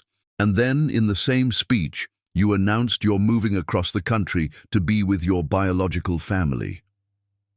"You are my real mum," Elowen insisted, tears starting to form in her green eyes. "Nothing will ever change that. But Mama, they're offering me things you can't. Connections, opportunities, a chance to understand where I come from. It doesn't mean I love you less." Tracy turned off the engine and sat in the silence for a moment, staring at their apartment building, the place where she'd raised her daughter, where they'd shared thousands of meals and built countless dreams, where she'd worked herself to exhaustion to create opportunities for a child who was now ready to walk away from all of it. "When do you leave?" Tracy asked. "Next week. Sterling's arranged for me to fly out to California for the summer. There's an internship at his new company, and Maeve wants to show me around the family properties, introduce me to relatives I've never met." Next week. Not even time to process the betrayal, to say goodbye properly, to figure out how to exist in a world where Elowen wasn't the center of everything. "And, Duke? I'll do freshman year there like planned, but I'm already working on the transfer application for their California campus. The Harpers think it would be better for me to be closer to family during college." Closer to family. The phrase that relegated Tracy to something less than family, something temporary and disposable. They climbed the stairs to their apartment in silence, Elowen's graduation gown rustling with each step like the sound of dreams being packed away. Inside, the space felt different, not like home, but like a place Elowen was already preparing to leave. "I need to start packing," Elowen said, hovering in the doorway between the living room and her bedroom. "Sterling said I should bring summer clothes and anything that's important to me." Anything that's important to me. Tracy wondered if that category included the woman who'd raised her, or if Tracy would be left behind with the childhood furniture and outgrown clothes. While Elowen packed, Tracy sat at her kitchen table with the college fund statement spread before her. $600,000. 16 years of her life converted into numbers that were about to fund someone else's vision of Elowen's future. She thought about all the nights she'd worked cleaning offices while Elowen slept, all the meals she'd skipped so her daughter could have better nutrition, all the vacations she'd never taken and dreams she'd deferred. Every sacrifice had been made with the assumption that she was investing in their shared future, not subsidizing someone else's family reunion. Her phone rang, interrupting her spiral of self-pity. The caller ID showed Lyra Washington's name. "How are you holding up?" her best friend asked without preamble. "I don't know," Tracy said honestly. "She called me her real mom in front of 800 people, and then announced she's moving to California to be with her biological family. How am I supposed to process that?" "Maybe she's just confused. 18 is young to make decisions about where you belong." "She's not confused, Lyra. She's made her choice. The Harpers can give her things I never could, money, connections, a lifestyle I'll never be able to match. And most importantly, they can give her an identity that doesn't require explaining why she doesn't look like her mother." "But they didn't raise her. They didn't sit up with her when she had nightmares, or teach her to ride a bike, or work 3 jobs to pay for her piano lessons." "Apparently, that doesn't matter as much as I thought it did." After hanging up, Tracy walked through the apartment, taking inventory of 16 years of shared life. Elowen's baby photos on the refrigerator, her piano recital programs on the coffee table, the growth chart penciled on the kitchen doorframe, the purple bedroom where a 3-year-old had learned to feel safe for the first time. All of it was about to become a museum of a relationship that was being reclassified as temporary guardianship. From Elowen's room came the sounds of packing, dresser drawers opening and closing, hangers scraping against the closet rod, the soft thud of items being placed in suitcases. Tracy recognized the efficiency her daughter brought to everything she did, the same methodical approach she'd used to earn valedictorian honors. "Mama!" Elowen's voice called from her bedroom. "Could you help me decide what to take?" Tracy found her daughter standing in the middle of her room, surrounded by the artifacts of their life together. Clothes were sorted into piles on her bed, and 2 large suitcases lay open like hungry mouths, waiting to be fed. "What do you need help with?" Elowen held up the Barbie dream house Tracy had saved for 3 months to buy for her 8th birthday, the one Elowen had claimed to still have in her closet because it held too many memories to throw away. "Should I take this? It seems silly, but..." "But what?" "But it reminds me of how hard you worked to make me happy. Even when we didn't have much, you always found a way to give me what I wanted." Tracy's throat constricted. "If it's important to you, take it. What about this?"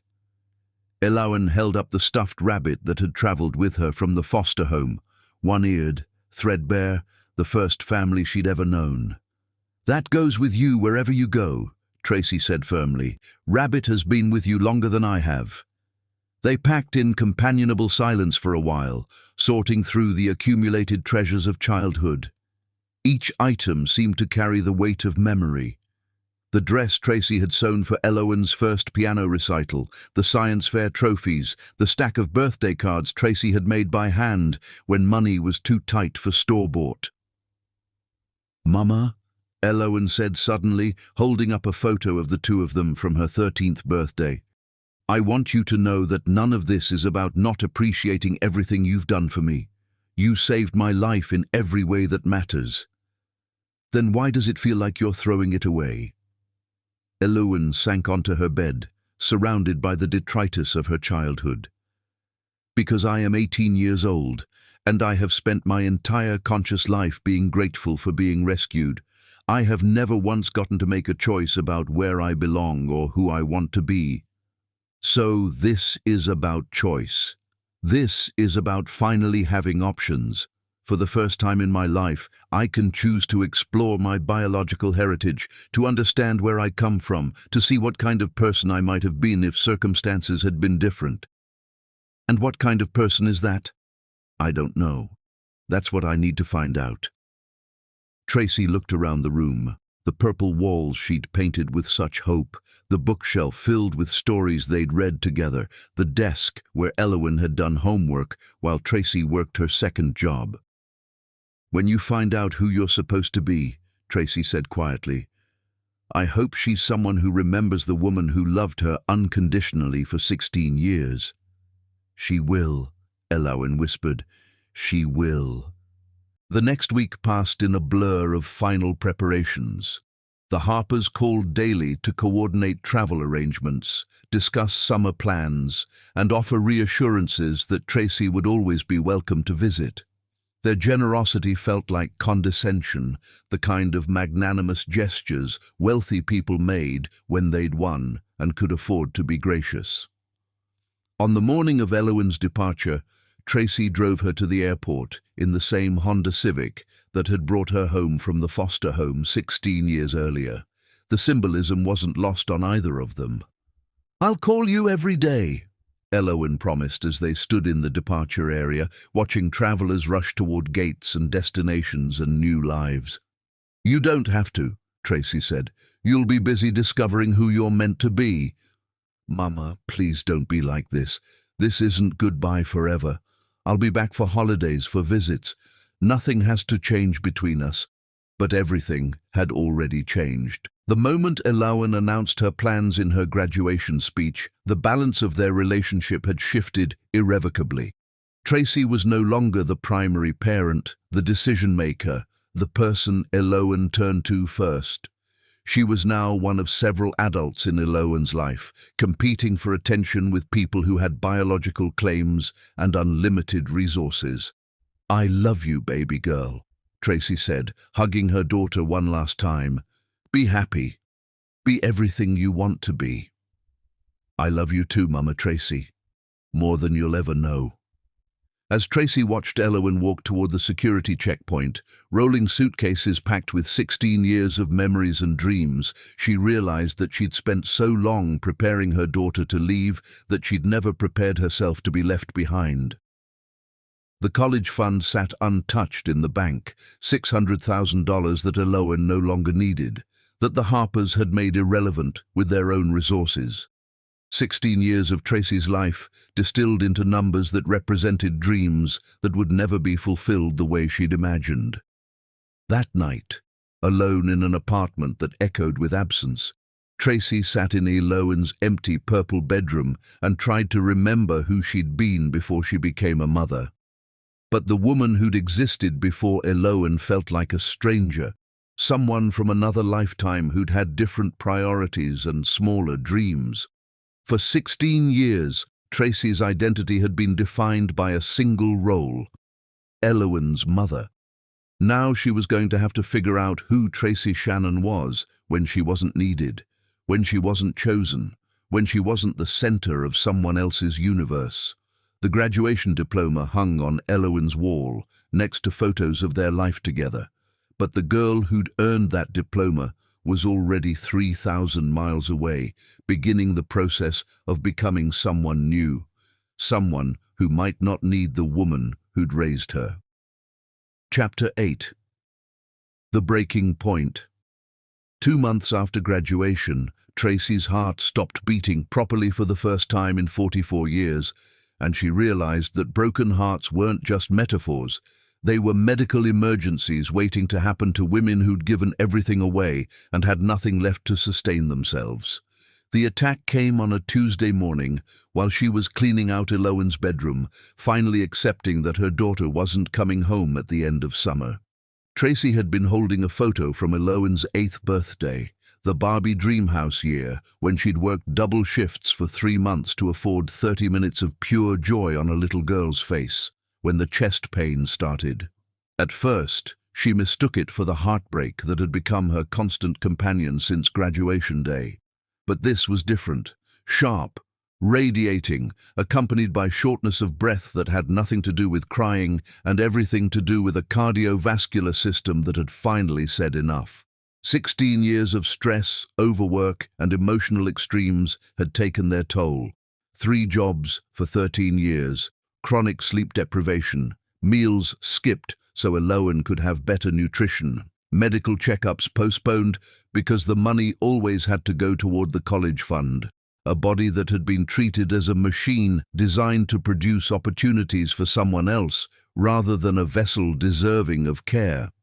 The paramedics found her on Eloan's bedroom floor, surrounded by boxes of memories she'd been cataloging for a daughter who was 3 states away, learning what it felt like to live with people who shared her DNA. "Ma'am, can you tell us your name?" The EMT's voice seemed to come from very far away. "Tracy Shannon," she managed. "My daughter. I need to call my daughter." "Let's focus on you right now, Ms. Shannon. We're going to take good care of you." But Tracy had spent 16 years believing that taking care of herself was secondary to taking care of everyone else. Even as they loaded her into the ambulance, her primary concern was that Eloan would blame herself, would feel obligated to interrupt her summer of discovery to tend to the woman who'd raised her. The emergency room at VCU Medical Center was a symphony of controlled chaos that Tracy, as a social worker, knew well from the other side. She'd brought countless children here over the years, kids with suspicious bruises, teenagers in crisis, families in meltdown. Now she was the emergency, the crisis, the person other people would write reports about. "Miss Shannon, you've suffered what we call stress cardiomyopathy," Dr. Lisa Chen explained hours later, when Tracy's vitals had stabilized enough for conversation. It's sometimes called broken heart syndrome, though that's not a medical term we typically use. Broken heart syndrome. The irony was so perfect that Tracy almost laughed. The good news is that it's usually reversible with proper care and stress management. The concerning news is that your body has been operating under severe stress for what appears to be years. Your blood pressure is dangerously elevated, you're showing signs of chronic exhaustion, and your nutrition levels suggest you haven't been taking proper care of yourself. "I've been taking care of my daughter," Tracy said quietly. "I understand that. But Miss Shannon, you can't take care of anyone else if you don't take care of yourself first.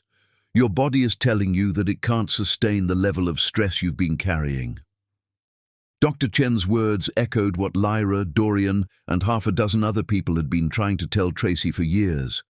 That martyrdom wasn't the same thing as motherhood, that sacrifice without self-care was just slow-motion suicide.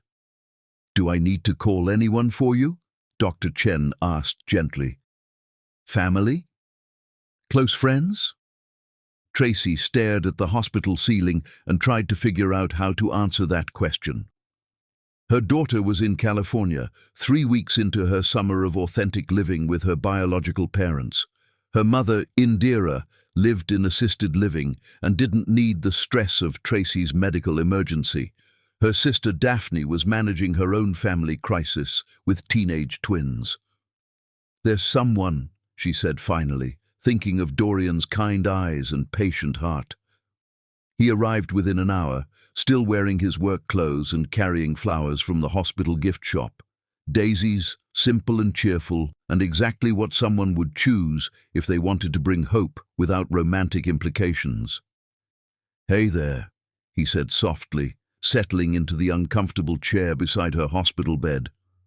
"How are we feeling?"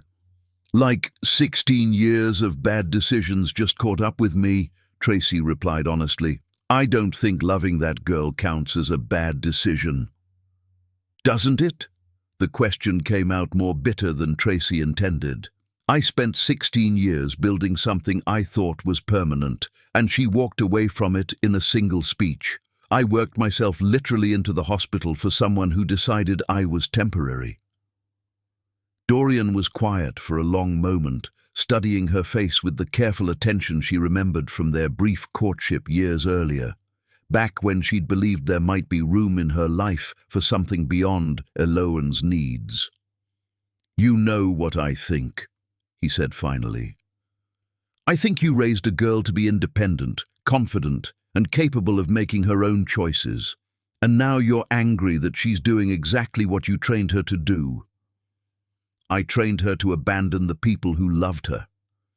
You trained her to pursue her dreams and never settle for less than she deserves. The fact that her dreams don't include you the way you hoped doesn't make them wrong. It makes them hers." The words stung because they carried the uncomfortable weight of truth. Tracy had always told Eloan to aim high, to never limit herself, to choose the best possible future regardless of what other people wanted for her. "So I'm supposed to be happy that she chose people who abandoned her over the person who saved her. You're supposed to be proud that she's strong enough to make complicated choices about her own life, even when those choices hurt people she loves." Tracy turned toward the window, where California seemed impossibly far away. The state where her daughter was learning what it felt like to belong to a traditional family with traditional resources and traditional connections. "She called me," Tracy said quietly, "yesterday, for exactly 23 minutes. The call had been everything Tracy had feared and more. Eloan had seemed genuinely happy, bubbling with enthusiasm about her internship at Sterling's company, her weekends at the family beach house, her upcoming Europe trip with Maeve. "How are you feeling, Mama?" she'd asked, and Tracy had heard genuine concern in her voice. The kind of worry you'd have for an elderly relative you cared about but didn't depend on. "I'm fine, baby girl," Tracy had lied. "Tell me about your summer." and Elowen had talked for 20 minutes about her new life, the cousins she'd never known existed, the family traditions she was learning, the sense of belonging she'd never experienced before. "It's amazing, Mama," she'd said. "For the first time in my life, I'm around people who just understand me. I don't have to explain anything. I just fit. I just fit." The phrase that confirmed everything Tracy had feared about their relationship, that 16 years of love hadn't been enough to make Elowen feel like she truly belonged. "I should go," Elowen had said eventually. "Sterling's making his famous barbecue tonight and the whole extended family is coming over." The whole extended family that had suddenly materialized to welcome the prodigal daughter home. "I love you, Mama," Elowen had added, almost as an afterthought. "I love you too, baby girl." But love, Tracy was learning, wasn't the same thing as need, wasn't the same thing as choice, wasn't the same thing as belonging. "She's found her people," Tracy told Dorian now, tears starting despite her best efforts. "And I'm not one of them." "Maybe not," Dorian said gently, "but that doesn't erase 16 years of love. That doesn't make you less important to who she became." "It feels like it does. It feels like I was just keeping her warm until her real family could claim her.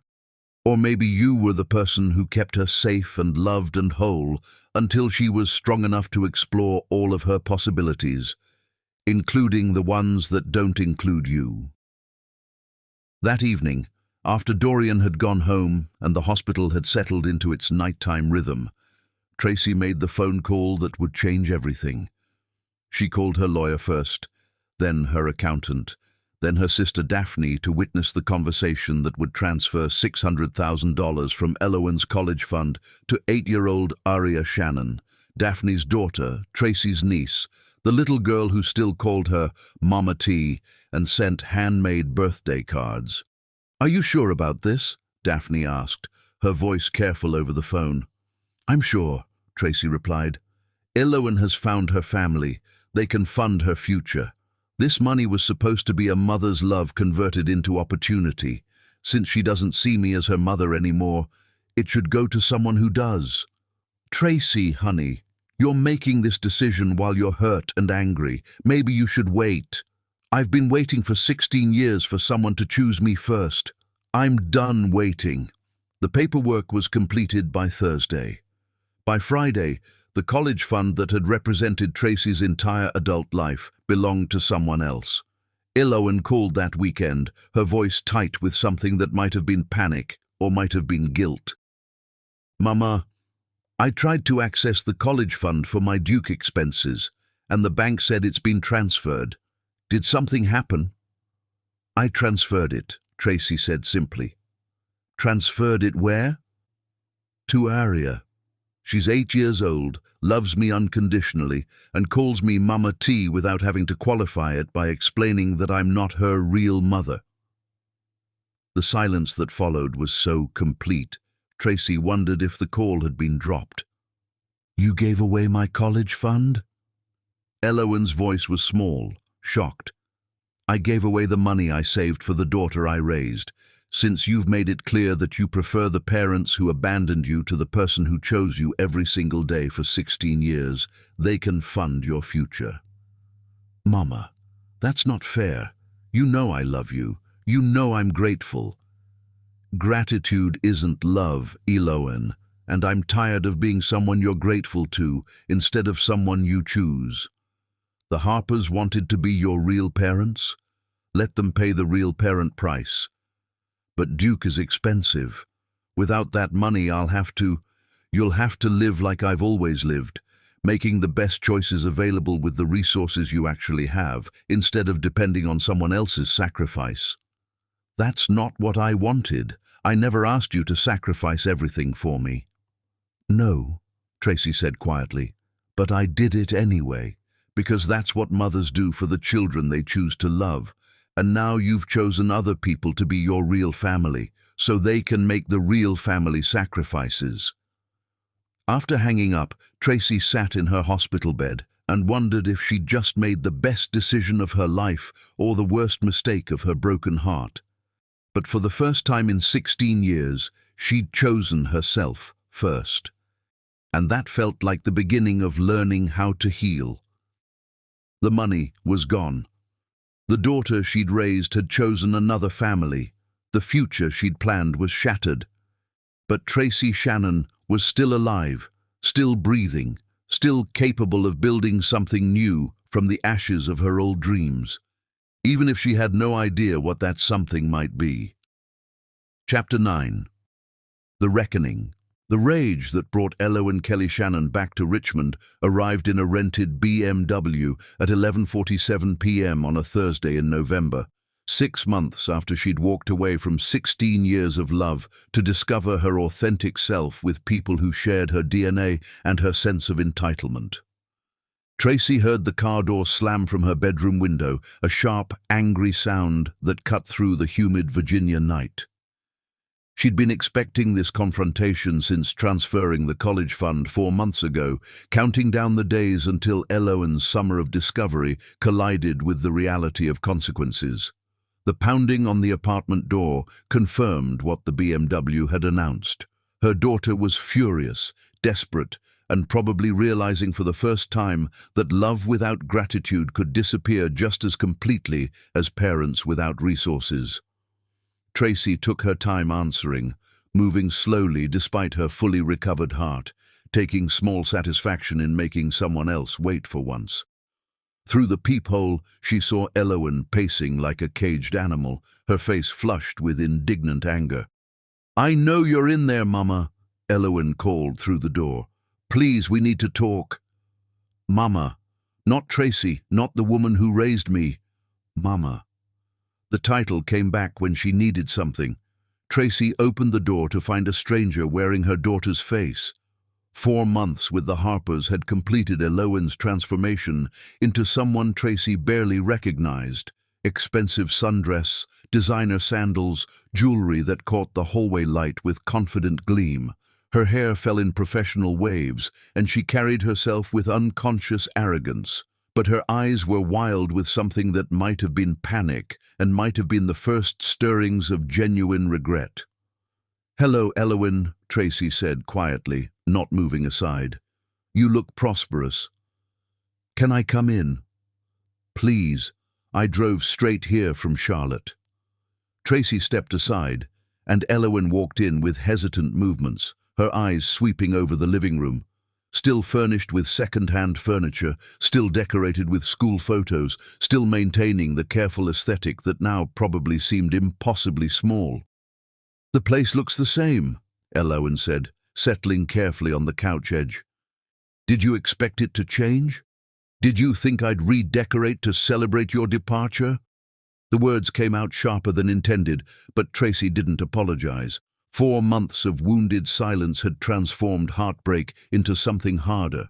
"I expected—" Eloan paused, struggling. "I guess I thought everything would continue the way it always had.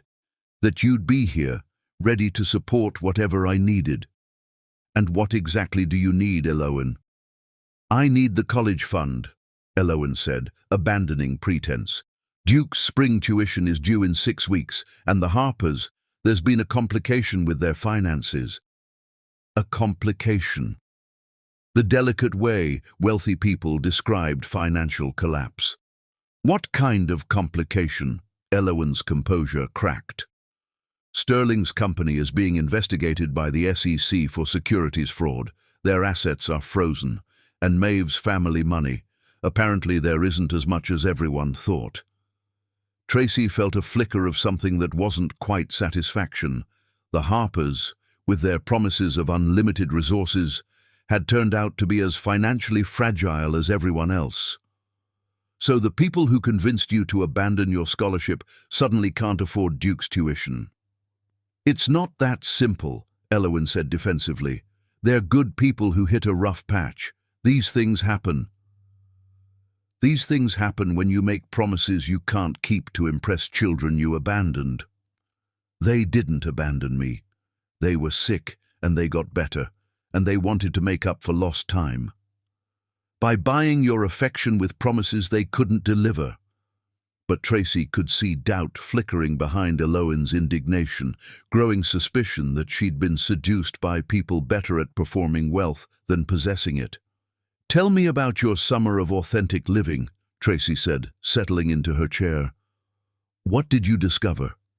Eloin's expression softened with genuine enthusiasm. "It was wonderful, Mama. For the first time, I felt like I belonged somewhere without explaining myself. The Harpers have this huge extended family, and they welcomed me like I'd always been part of their lives." "And what about the people who actually had been part of your life?"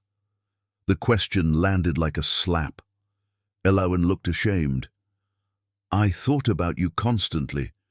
I missed our Saturday pancakes, missed talking through problems with you, missed the way you always knew what I needed to hear. But not enough to call, not enough to visit. I was trying to figure things out, trying to understand who I am when I'm not defined by being the girl you rescued." The girl you rescued, still reducing 16 years to a single act of charity. "And what did you figure out?" Eloin was quiet, her composure fracturing. "I figured out that belonging somewhere and being loved somewhere aren't the same thing." The admission hung between them like a confession. "The Harpers, they love the idea of me," Eloin continued, voice growing smaller. "They love having a daughter who makes them look good, who validates their decision to get clean, but they don't actually know me. They don't know I hate the sound of people chewing, or that I still sleep with lights on sometimes." "Those are things you learn through daily life," Tracy said carefully. "Through being present for small moments as well as big ones. They want to skip getting to know you and jump to happy family. They want the relationship without doing the work." Tracy recognized the irony, Eloin describing the Harpers' approach in terms that applied to her own recent relationship with Tracy. "So you've decided they're not your real family after all?" "I've decided family isn't about DNA or money or impressive opportunities." Eloin's eyes filled with tears, the first genuine emotion Tracy had seen. "Family is about who shows up, every day, even when it's hard, even when you're not grateful enough." The words were everything Tracy had wanted to hear, but they came too late and carried too much self-interest to feel like victory. "That's beautiful, Eloin, but it doesn't explain why you're here asking for money instead of forgiveness." "I need both," Eloin whispered. "I need the college fund, because without it, I can't afford Duke. But I also need you to forgive me for being stupid enough to think DNA mattered more than devotion." "The college fund is gone," Tracy said simply. "I know you transferred it to Arya, but surely you can transfer it back. She's 8. She doesn't need it yet, and I promise I'll pay back every penny once I'm established." Once I'm established. Still thinking in future promises rather than present accountability. "You don't understand," Tracy said gently. "It's not about the money anymore. It's about what the money represented." Tracy rose and returned with a manila folder, documentation of the college fund's history, from the first deposit to the final transfer. "This money represented 16 years of choosing you first," she said, spreading statements across the coffee table like evidence. 16 years of working 3 jobs, of skipping meals so you could eat better, of wearing the same coat for 5 winters so you could have new school clothes. Eloin stared at the papers with growing horror, perhaps seeing for the first time the mathematical proof of Tracy's sacrifice. "Every deposit represents something I didn't buy for myself," Tracy continued. "Every $100 was a dinner out I didn't have, a vacation I didn't take, a dream I set aside so yours could come true. Mama, I know you sacrificed, do you? Because 4 months ago you announced you were ready for your authentic life with your real family, which suggested you saw my sacrifice as inheritance rather than gift." Tracy gathered the papers.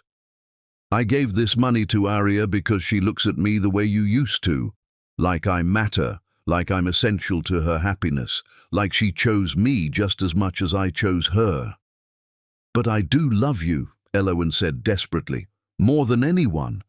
I was just confused about balancing loving you with understanding where I came from." "And what conclusion did you reach?"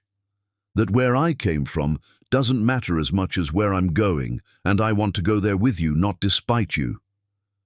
Beautiful words, perfectly crafted, but they came from someone in a designer dress who'd driven 3 hours to reclaim a college fund.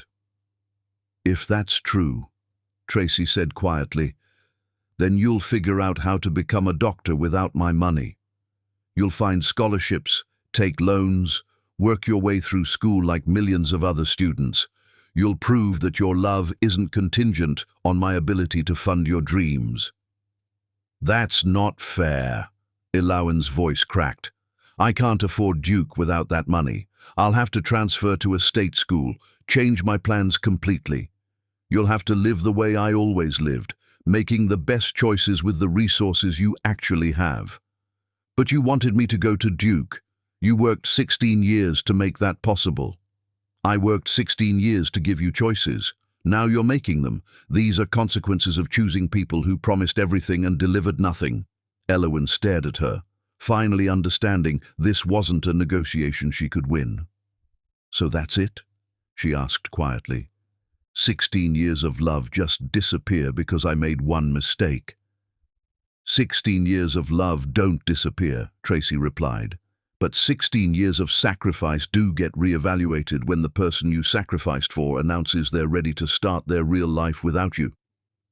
As Elowen prepared to leave, no hug, no kiss goodbye, she paused at the door with something like genuine grief. "I lost everything, didn't I? The Harpers, the money, the future I wanted, and now you too." "You didn't lose me," Tracy said softly. "But you can't have me the way you used to, as someone who exists primarily to make your life possible. If you want a relationship with me now, it has to be between two adults who choose each other, not between a mother who gives everything and a daughter who takes it for granted." After the BMW pulled away, Tracy sat alone in her apartment, surrounded by the ghost of 16 years of shared life. She'd gotten her reckoning, but it felt nothing like victory. Elowen would find another path to medical school. The girl she'd raised was too determined to let financial obstacles derail her dreams permanently. The question that would haunt Tracy through sleepless hours wasn't whether Elowen would succeed, but whether she'd learned anything from the spectacular failure of her summer of authentic living, whether she'd finally understand the difference between being chosen and being claimed. Whether some relationships, no matter how much love had built them, were too damaged by assumption and entitlement to survive. The mother who had promised everything to a 3-year-old stranger was learning to say no to an 18-year-old daughter, and that might be the most loving thing she'd ever done for either of them. Chapter 10. The Heart's True Home. 2 years later, Love walked back into Tracy Ailey Shannon's life, wearing scrubs from Richmond Community Hospital, carrying medical textbooks, and looking like someone who'd finally learned the difference between being entitled to something and earning the right to keep it. Tracy was in her backyard garden when she heard familiar footsteps on her front porch. 20-year-old Elowen moved differently now, with less unconscious confidence and more careful determination that came from rebuilding your life from scratch. "Mama," the voice carried through the screen door with tentative quality. "Are you home?" Tracy set down her watering can, taking a moment to steel herself. 2 years had passed since their confrontation over the college fund, 2 years of sporadic phone calls and the careful dance of two people trying to figure out how to love each other without falling back into destructive patterns. "I'm in the back," Tracy called, remaining in her garden sanctuary. Elowen appeared wearing the exhaustion that came from working multiple jobs while attending school full-time. Her hair was pulled back simply, her face free of expensive makeup, and she carried herself with humble determination. "Your garden looks beautiful," Elowen said carefully. "I never knew you were interested in growing things." "I never had time to be interested in anything that wasn't directly related to your future," Tracy replied with honest directness. They stood in awkward silence, taking inventory of how much they'd both changed. Tracy had cut her hair shorter, started wearing clothes that fit, and had developed quiet confidence. Elowen looked older, more serious, with earned maturity. "How's school?" Tracy asked. "Hard. Really hard. Community college, working at the hospital as a nursing aide, living in a studio apartment. But I'm managing. I'll have my associate's degree in May, then transfer to VCU for pre-med." "That's wonderful. You're doing exactly what you need to do." "I wanted to tell you something," Elowen said, settling onto the patio steps. "I saw the Harpers last month. Sterling got 18 months for securities fraud. Maeve is working as a hostess in Charlotte, rebuilding from nothing." Tracy felt a flicker of something that might have been satisfaction or pity. "I'm sorry it worked out that way," Tracy said carefully. "Are you?" Elowen's question carried genuine curiosity. "I'm sorry they disappointed you, but I'm not sorry that their failure forced you to discover what you're capable of when you don't have unlimited resources to fall back on." "I'm capable of more than I thought," Elowen admitted. "Working 40 hours while taking full courses, studying in break rooms, learning I can survive on determination and ramen noodles. I never would have discovered that if the Harper money hadn't dried up." "And how does that feel?" "Terrifying and empowering, like I'm finally becoming someone I can respect." They sat in comfortable silence before Elowen continued. "River and I broke up 18 months ago. He couldn't understand why I chose community college over the lifestyle his family could provide. He kept trying to rescue me from my choices, and I realized I didn't want to be rescued anymore. I wanted to earn what I had. I wanted to earn what I had." Words that never would have occurred to the 18-year-old who'd expected Tracy's sacrifice, regardless of how badly she'd treated her. "Mama," Elowen's voice grew vulnerable. "I know I have no right to ask this, but is there any chance we could start over? Build something new, something healthier?" Tracy studied her daughter's face, finding only genuine remorse and hard-earned humility.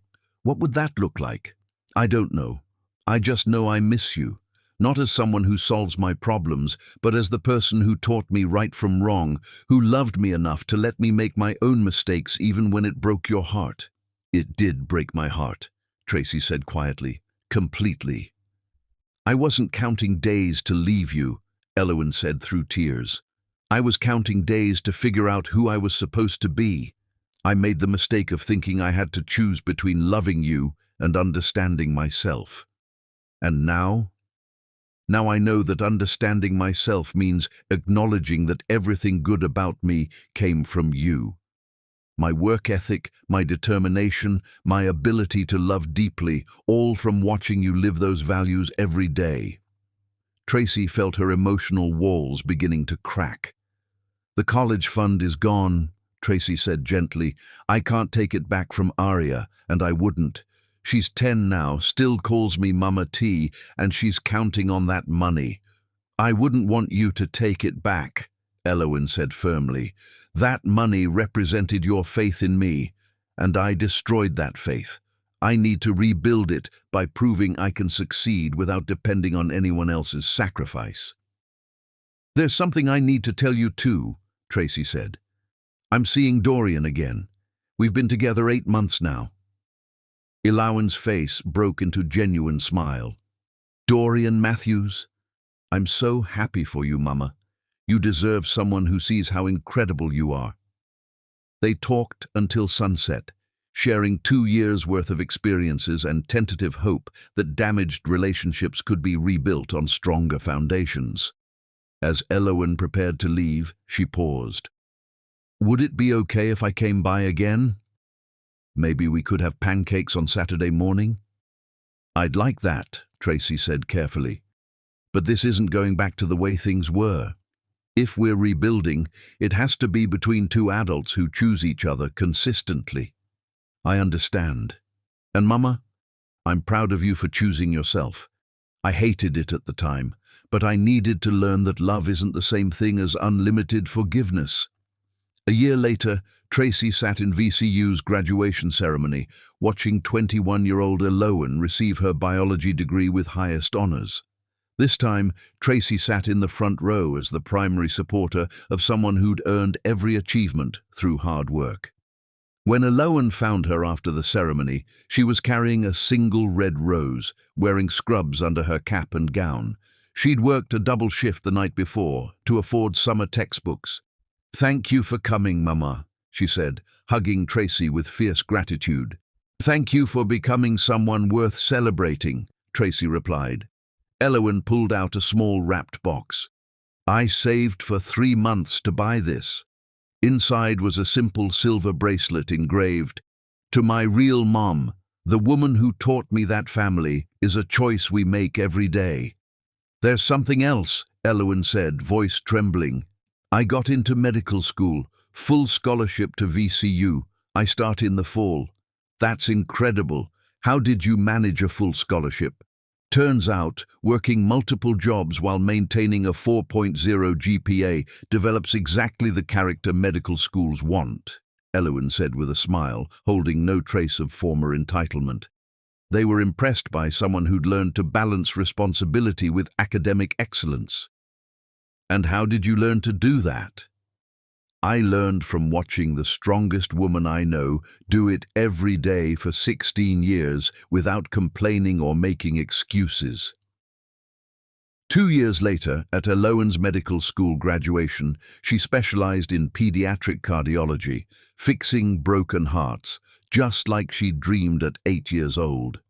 In her graduation speech as class president, she said, "My real mother taught me that love is not about grand gestures or unlimited resources.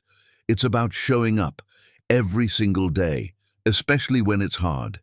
She taught me that family is about who chooses you consistently, who believes in you relentlessly, and who loves you enough to let you face consequences so you can grow into who you're meant to become." Tracy cried through the entire speech, tears of joy, pride, and deep satisfaction from watching someone you love choose wisdom over entitlement, growth over comfort, earned success over inherited privilege. The mother who had once promised a 3-year-old stranger everything had learned to give her adult daughter something more valuable, the knowledge that she was capable of building her own everything, one choice at a time. Love had been enough after all, but only because it had been paired with boundaries, consequences, and the courage to let someone you love fail until they learned to succeed. The heart's true home wasn't found in biology or money or even unconditional devotion. It was found in the daily choice to love someone enough to demand they become their best self, even when that process broke your heart and challenged every assumption about what it meant to be family. Tracy had raised a daughter to leave her, but Eloan had chosen to come back, not as the entitled teenager who'd walked away, but as the woman of character Tracy had always believed she could become. And that choice, that daily conscious choice to value what they'd built together, had transformed 16 years of sacrifice into something that would last forever.